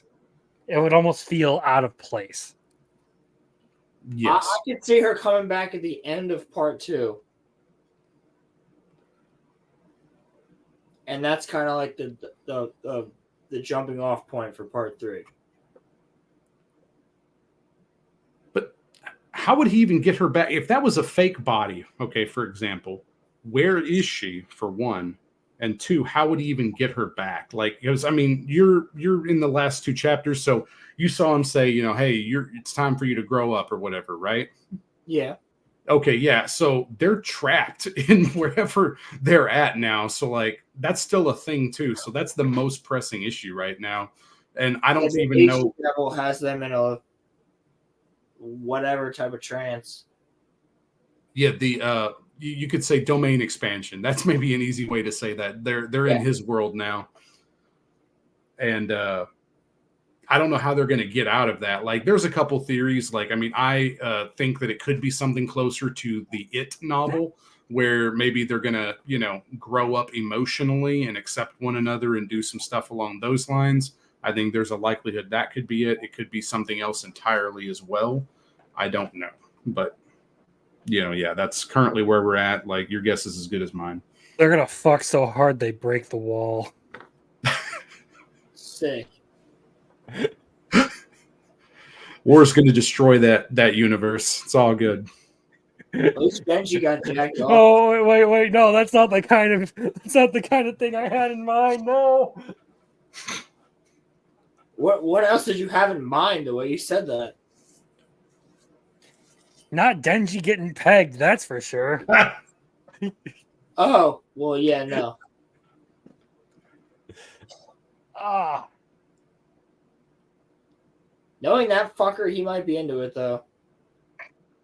I'm pretty sure Denji, like, I think you said this before, Crimson. I'm pretty sure he just wants, like, acceptance from somebody. He just wants somebody to be there. He's lonely, and so. Well, that's what Makima literally says in part 1 is, I gave you everything you wanted, a family, friends, a place to belong, and then I took it all away from you to break you down. Yeah. So, like, it kind of goes to, like, Denji doesn't even understand what he wants himself.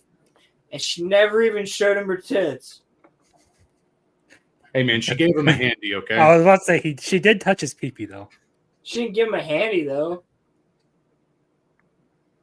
There was some vigorous jostling, I'm pretty sure. Yeah, but jostling, he says the first person to get him off was Asa. Yeah, but I think he's confused by that. Like, that's another thing. Like, I think part of this is going to be, hey, you're going to tell me, because obviously in this other realm, Yoru does not have any power.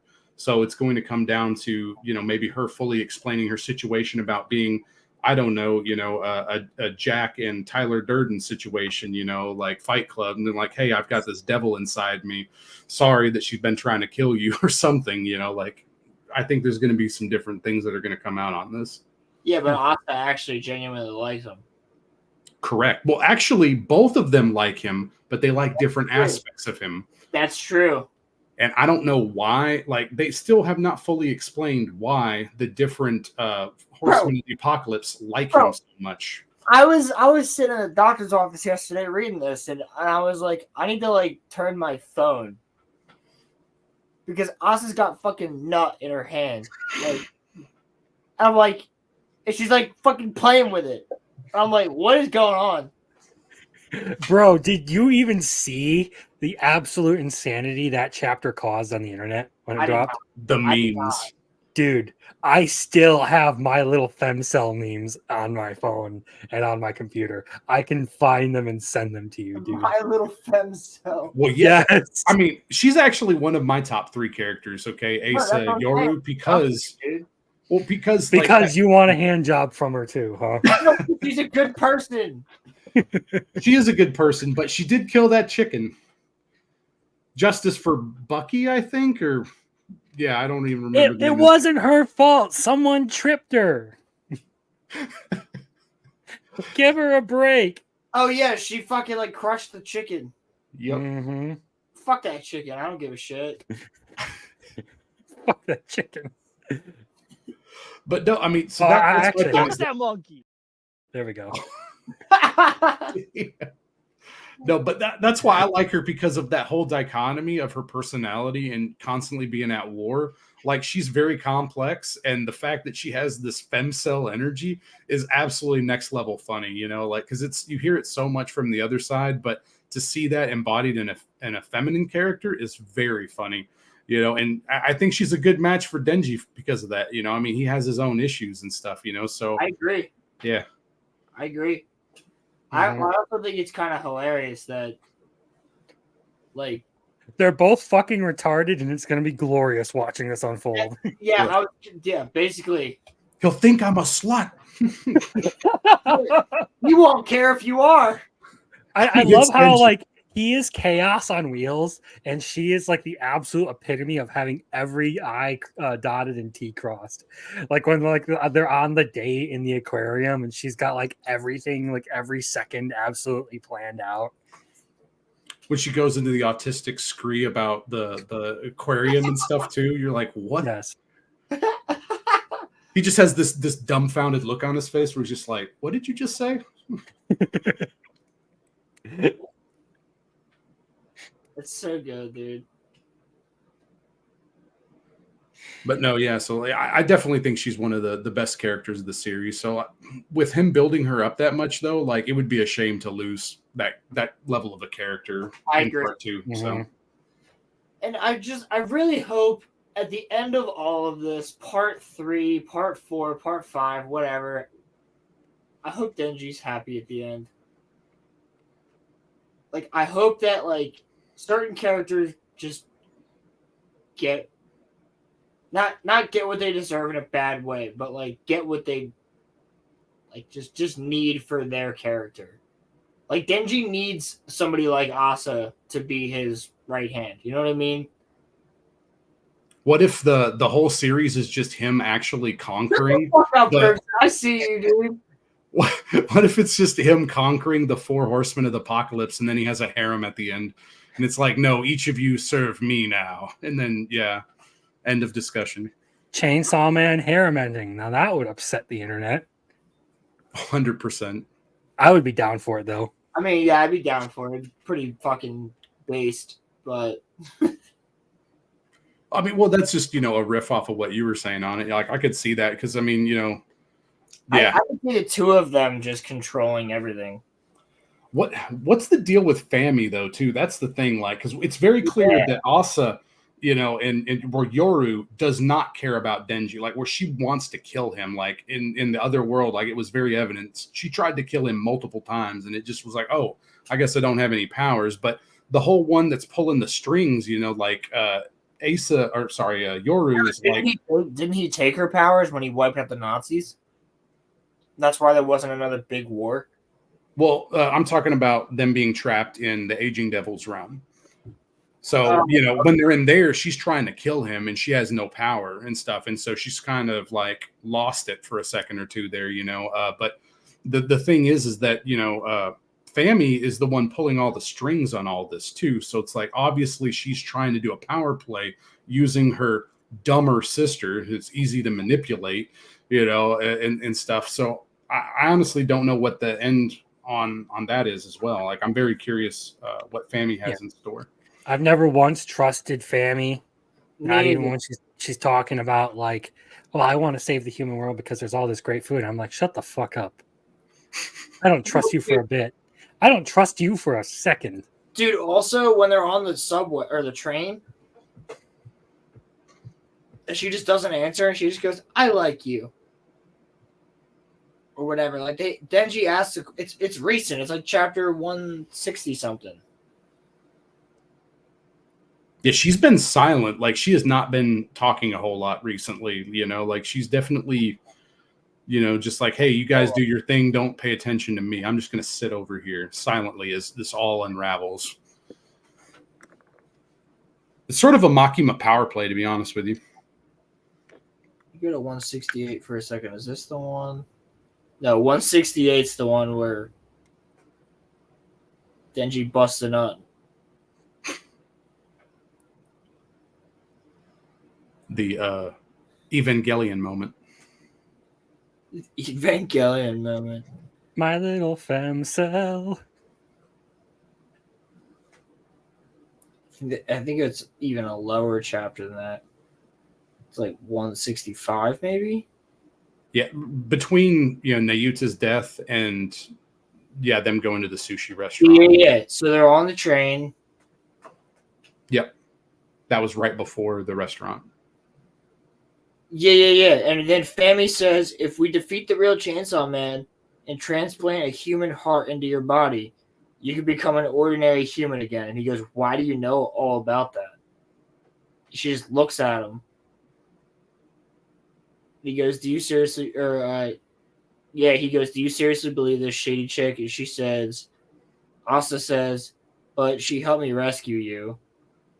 Sure, she's done some bad things before, but her heart's in the right place. We're both just trying to help someone. Right? And then they look at Fami, and she says nothing. The creepy head tilt. I mean, No, considering after the every creep- devil ever has been after the Chainsaw Devil's heart, That's after the creepy head tilt. Oh, okay. So she's just sitting there looking forward. And even like the kids that they've rescued from the prison are looking at her like, yo, the fuck? And she's not answering, like she just doesn't say anything.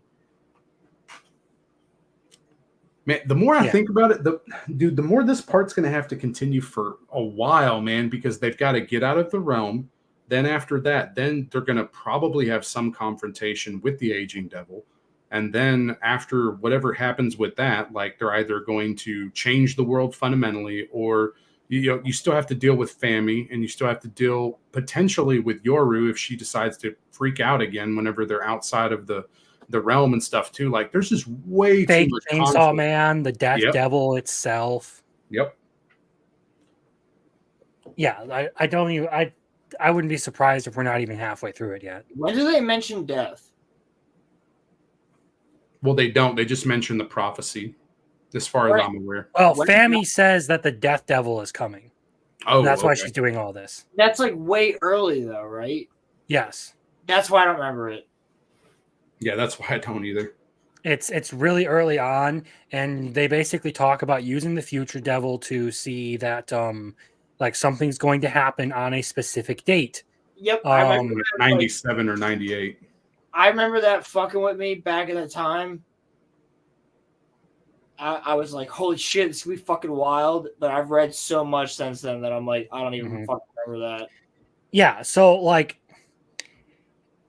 that's still a point that's going to have to get resolved because like they're talking about this. That's the impetus for all of these events going down is they're afraid of the Death Devil coming. Now, technically, Fami says that what she wants to do is make Chainsaw Man and War powerful enough to fight the Death Devil. But something in here tells me that that's not actually, her goal, especially considering she seems to be after Denji's heart and setting Denji free, quote unquote. But yeah, I mean, we got that. It's probably going to be like the very last thing that happens. And then we have, the potential of the fake Chainsaw Man, and we have dealing with the aging devil at present. So again, I won't be surprised if we're not even halfway through this yet. Holy shit. Yeah, that's a good point. This could be like the Naruto Shippuden of this fucking arc. Or this Yeah, part. let's just hope part 3 isn't Boruto. Oh, my God. Yeah, but I'm saying it could go on that long. Oh, yeah. I could see it going 4 years. Yeah. Yeah, because we're about 2 years in, I think, if memory serves. For part Yeah, 2. and I could see part 2. I could see this manga going as long as, because he's taken so much inspiration from like Kubo and like Isayama. Like this could go for a while, guys. I think we're gonna have a couple more episodes of this show where we talk about Chainsaw Man. Maybe. I mean, We'll probably have to come back to it eventually, considering it's a running series. Yeah. Oh, for sure. I could But see we might- 500 chapters. Doing another Halloween week show like next Halloween. You know what I mean? Maybe. Not. Although, I don't actually know. We'll see where we go with it by next Halloween. If it's worth talking about, maybe we'll bring it up again for Halloween. Right on. But I mean, if it's a steaming pile, it's a steaming pile, but I doubt it. It would take a lot for it to implode. yeah. I mean, look, there was all the discussion of like early when like maybe the midpoint of from where we are, from where it's I'm saying this, but about halfway from the beginning of part 2 to where we are now, I saw a lot of people talking about how Chainsaw Man was falling off and it was losing the plot and everything. I don't think it did. I just think it's moved on to a little bit more mature version of the story. I agree. Yes. It's started getting more serious about its themes and topics. And a lot of people who don't like to actually sit and think about the way things are structured, about how like fiction is written, or like the meaning, or how things are supposed to be interpreted, or how there could be deeper commentary to a series. They just see the surface level and they interpret it as like it's mindless, crazy action, like I did when I first read it. I don't think it's changed much from its core values. It's just now dealing with a bit of a different topic than the first part did. I mean, the first part was kind of like the first step in Denji's life stabilizing, as much as it may not seem that way. And life is chaos. It always has been. Shit intervenes in your life and it ruins things, okay?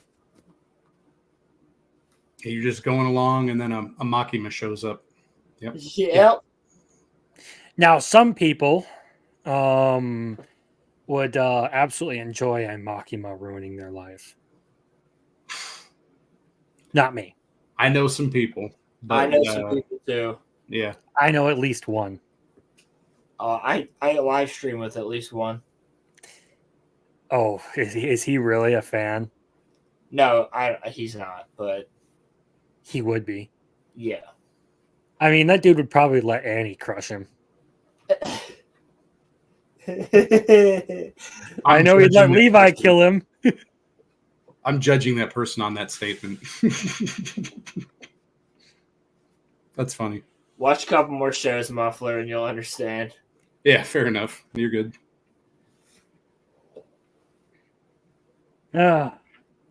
Anyway, yeah, I don't think Chainsaw Man has fallen off as much as a lot of people want to say. A lot of people will start like, oh, well, the story's not as exciting as it once was, or any of that jazz. It's like the thing that people like freaked out about, like the first episode of ReZero being like nonsense filler. That was actually like reviews that came out. Like people thought, like reviewers saying it was absolute filler. There was nothing there. People have said the same thing about so many different anime that I'm like, you're just retarded. Like this or what's another one that people said? Vinland Saga. Yeah, Yes. I have a friend who is not a fan of Vinland Saga season 2. I haven't watched it, so I can't say. But from everything I've heard, people are just upset that season 2 wasn't 20 minutes of action every episode. They weren't paying attention to the themes of that story at all. Kind of like with this one, it's to a lesser extent because there's still more action in Chainsaw Man Part 2, but it's less people are reading this manga. I think less people have the balls to read this manga. Like they're like, oh, I'm reading Chainsaw Man, but it's like they're reading like one chapter a month. Like they're not, or every 2 months. Like they're not catching up. They're I think it's that the generation of like anime viewers who came in after me, like the COVID people. It's all the COVID people. That's such a fucking fact. That should be the new name for like anime normies. It should just be the COVID people, because they had nothing to watch during COVID, so they all started being like, "Oh, well, these YouTubers are talking about this anime. Let's watch it." No, that's what I'm saying. Is a lot of these people came into anime, and that's where like the outrage towards chibi reviews over the Dandadan posts, and so many other things have come about. it's like, listen, I'm glad there's more people bringing attention to anime, but a lot of these people don't understand anime. Well, a lot of people don't like to actually try and analyze stories the way some of us do. Like when I sit through a story, I generally try to look at oh, is there any level of applicability or like a lesson or a message the author is trying to convey with this? Well, that's true too, because there's even movies like, dude, I can recognize that Alien Romulus is a bad movie, but I had fun with it. You know what I mean? But we're missing that level where it's like, sure. Well, it's not that. It is that people I blame TikTok for this. People have gotten so addicted to just like the constant dosages of dopamine given to them by short form content that dude, it's like he Vadered. When Anakin Skywalker showed up in Ahsoka and he turned into Darth Vader for 0.2 seconds. That's all everybody talked about. But nobody was talking about the fact that, hey, it was nice for Hayden Christensen to show back up, be himself, be Anakin, and he did way better than anybody in that entire show. I would argue that in spite of what the readership and the freak out online has said, part 2 actually has just as good, if not better, writing than part 1. That's my personal opinion on it. Agreed.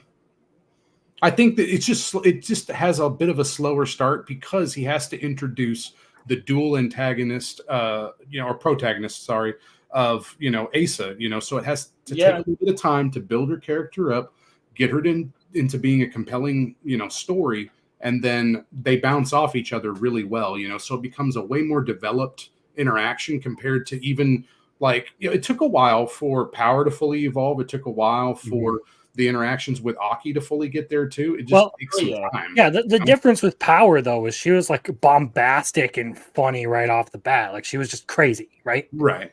But as she got way better later in the series, especially after International Assassins.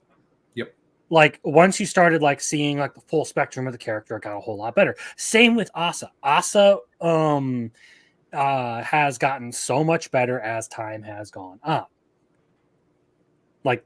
As a character, she is probably one of the most compelling in there. If I'm talking straight up, I like their story and writing, I can sympathize with the character. Yeah, Asa, or empathize, I should say, not sympathize. Yeah, I like Asa. She'd be up there if I were making a full-on list of every character in Chainsaw Man. Kobeni's car still beats her out, but look, I know it's the meme, but I don't think that I would put Kobeni's car above Asa. I'm sorry. No, but I would put Kobeni's car above a couple other people. Sure. Yeah. But yeah, no, it's one of those things. I definitely think that it just started a little slow. Maybe some people didn't like that fact. Maybe they didn't like the art too, because sometimes it's inconsistent in part 2, and maybe people took umbrage with that even.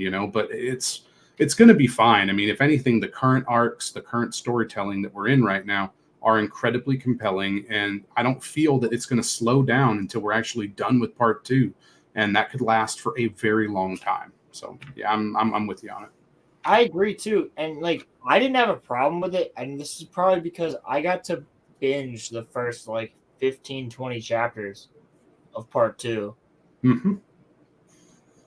So I was like, "This is great. I'm loving this." I got up to Falling. I think that's maybe when I started reading. Was right before Falling, right around there. Yeah, so that's where I was caught up.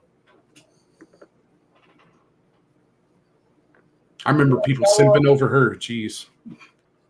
That's true. And then I fell off for a little bit, but that was just because of personal time constraints. It had nothing to do with the story. I'm still invested. I'm just as invested as I was in part 1. I wouldn't have read all of part 1 and then gone on to part 2. I'm still gonna keep buying the manga, even though I've read it already. I like the series. Oh, it's great. Actually, I want to get the I want to get. I just at this point I had to bring it up because I have a personal beef with the way people react to like manga and anime these days. Oh no, I agree with you. I agree with you. I have Like I want to keep making videos like just to keep talking shit about people who don't understand what they're watching or reading. But I need to I need to not be antagonistic towards the entire anime community. I mean, hey, everyone fights their battles, man. It's okay for you to do that. I get on my friend's case all the time because almost everybody I know is allergic to reading and they do not read manga. And I'm like, why? You are missing out on the original experience. You get, all this content, it's high quality stuff too. But they're like, no, I just like to watch anime. I'm like, okay. In many cases, actually, I would say that reading is an even better experience than watching, because I recently read like the first volume of Mushoku Tensei. It was actually a far more detailed and enjoyable experience than the first couple of episodes, which that book covers. Absolutely. Yep. Same with like ReZero Arc 5. Like Arc 5 written is a much more fun experience. Chainsaw Man, I think I've had more fun reading the manga than I did watching anime. I still love the anime. It's good entertainment. But I feel like when you're talking about like the experience of just reading a manga, same with Demon Slayer. Like I'm looking forward to what they do with Infinity Castle, but I don't know if they can match what that whole arc was in the manga. I agree. I loved the ending of Demon Slayer, and I know that's not a popular opinion for most people because they do not think that the manga is as good as the anime, and I think it absolutely is because you're able to take your time with some of the deeper concepts, and it's not as deep as say Chainsaw Man, but there's some interesting aspects to that story, and that allows you to breathe. Sorry, You're good. Sorry, go ahead, continue. I was just going to say it allows you to breathe it in and take your time to absorb the idea rather than it just being a one line note in the anime and then it just brushes on through it and stuff. So yeah, and like I feel like the best moments that they've had in the series still haven't even been covered in the anime yet, and that's particularly with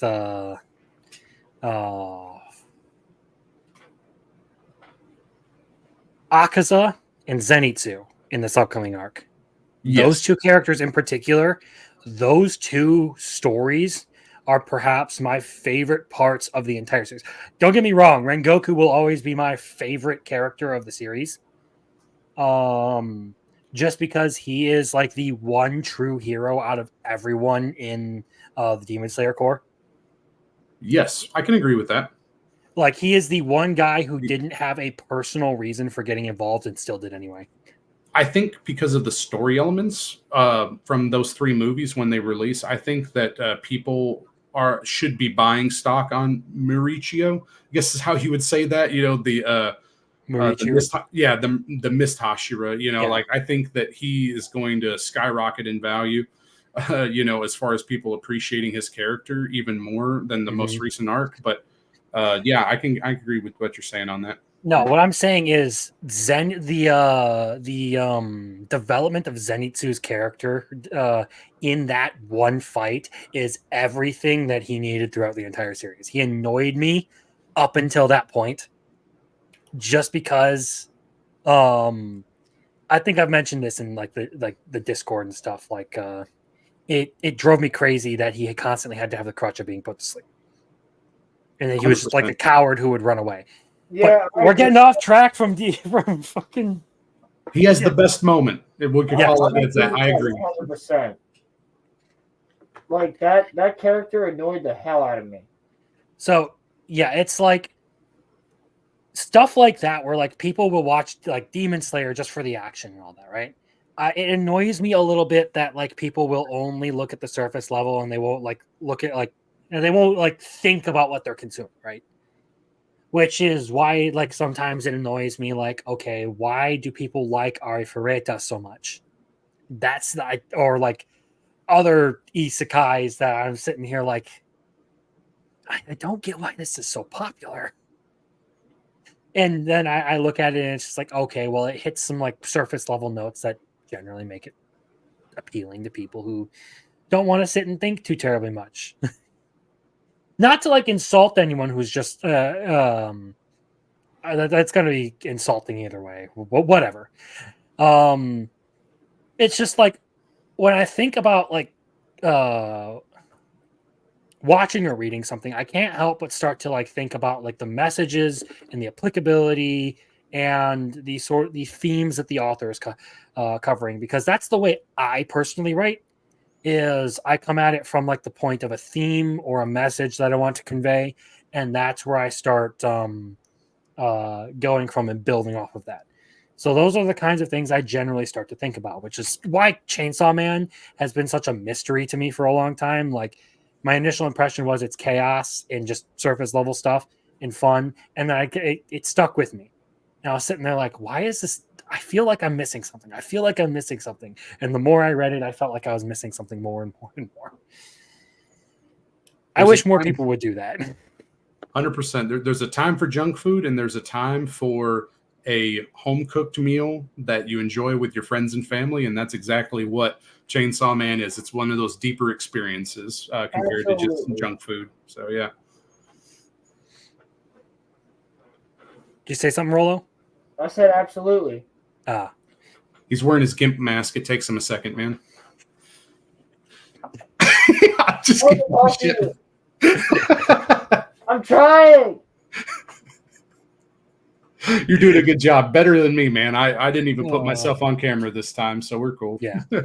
But yeah, I feel like there was another thing with like Chainsaw Man sort of getting overhyped or being perceived as overhyped, especially if you like watched Weebs and Waifus with their reaction to Chainsaw Man. A lot of people talk how it was like the best thing ever, and the anime came out and people were underwhelmed with it.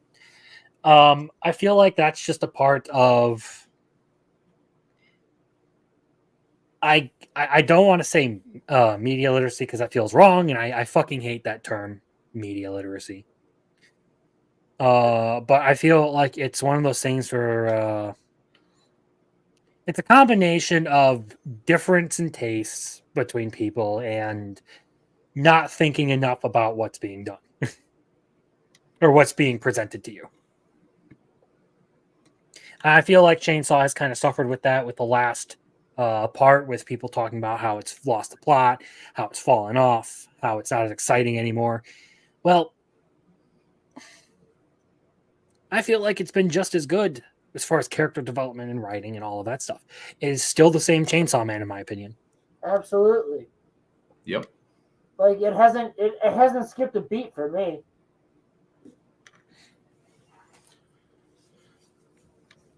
Man, Weebs and Waifus is kind of on my shit list until they talk about a Don or something like that. But yeah, until they actually talk about some anime for once. Yeah, basically. But no, I love them to death. But that, dude. Well, they had a trip, so I can kind of get it. But I would like to hear their opinions on it. I mean, because granted, you don't always have to agree with somebody, and they definitely let us know when they don't like stuff. But I mean, I think that there's something there for them on that. I think that if there's more story, maybe after the Reze movie, maybe we get into part 2 a little bit more, the second half of part 1, with the second season and stuff. Maybe people like Ivan would take a greater appreciation for the story that's being told and stuff, because it is much more than just the surface level, and there's a lot to it, Of all of them, I think the one who's actually most likely to listen to this, Lethal Lightning is a decent Chainsaw Man fan. I know he was talking about like some of the more like the hand job chapter. He was talking about that on his channel. But and I bring it up to them. So like, get them to read it. Lethal, come on. Well, the thing is, like, Ivan's either too busy watching gay guys on ice or sucking off Hajime Isayama. Yeah, pretty much. Blabs and Megan only ever watch romance anime, and they don't even like enjoy the good ones. They would like Don to Don, man. Damn it. Come on. That's a good I romance. shouldn't say they don't enjoy the good ones. I'm just all right. Blabs got really distracted by the incest jokes in Alia-san, and that she made it like a personal sticking point that they were in there. I'm a mod on Weebs and Waifus. I haven't been able to make it. Me because of too. work. In a long time. Yeah, I know. That's how I know you, my foot date. Yeah. But both of us, like, I haven't been able to make it in a long time. But as two mods, right? We should be saying, like, yo, we want to watch you guys talk about anime that everybody's watching. Like, I don't know how else to say it. It's more so like, yeah, I love the channel. I do. I love Ivan. I love everybody on there. Lethal. I love when they have Epic Mike on there. Yeah. Like, I think that's fun. I love Mike. So I'm like, yo, like, maybe get everybody to watch the same anime at some point so that all of you guys can talk about one of, I don't know, the biggest anime currently, which Dandadan is. Because all the React channels, dude, I'm talking, there's a channel called The Normies that's watching Dandadan right now. But Weebs and Waifus isn't talking about it. Well, yeah, I mean, look, as far as that goes, I know Ivan has his things that he wants to do with Weebs and Waifus, and I don't blame him for only covering the things that he really wants to cover. Okay, because I've done YouTube and stuff. I know it can be a bit of a grind. I'm not going to go the full like Hassan Piker. Oh, it's so hard to sit here and record it. No, it just takes some time. Your social battery. it just takes some time. Okay. And maybe a little bit of a sore ass from sitting in front of a camera for 4 hours. But if that's your version of a hard day, fuck you. I marched up and down a hill demoing a deck this week. You can go fuck yourself. Dude, but when I was at work today, it was me and my manager in the entire fucking business.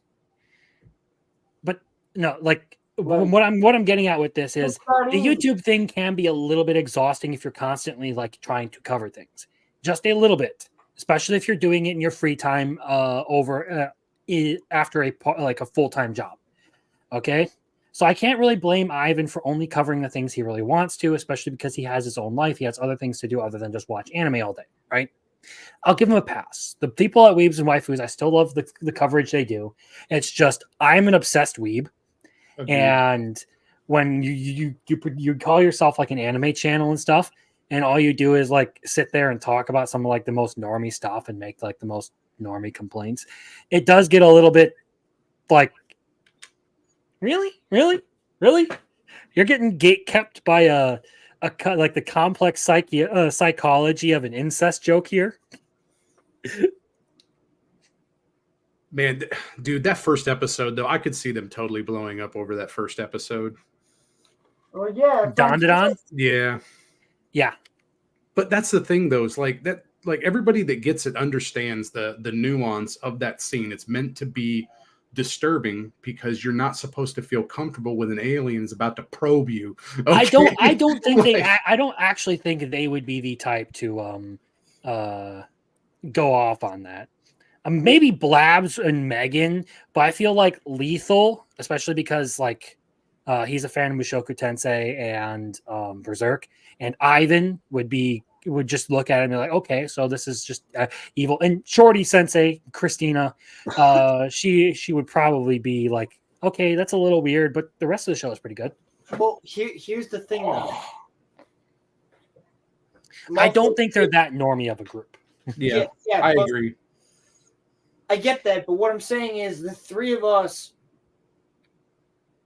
we're used to, I'm talking even before Crimson started his channel. Like, we're used to Geeks and Gamers, like, Nerdrotic, like, all those channels that they cover recent shit. Mm-hmm. Yeah. They cover what's going on, what's popular at the moment, whether they like it or not.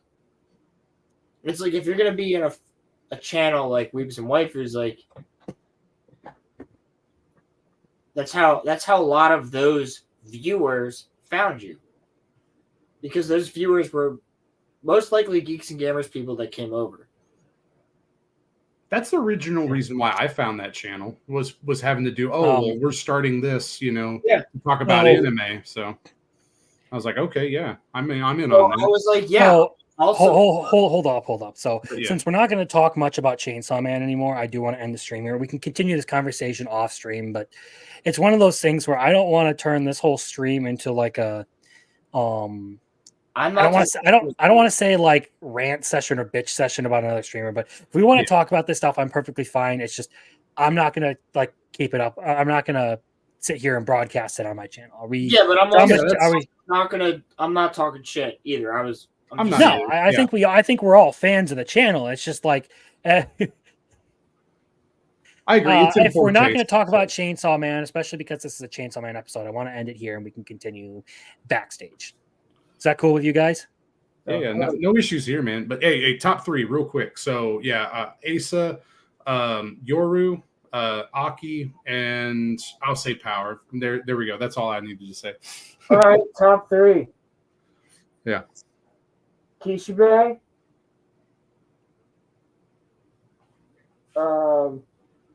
Quan Chi's 3rd.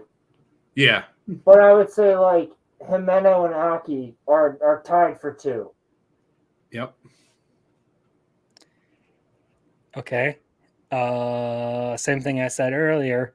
Yeah. I never got Himeno, Kobeni.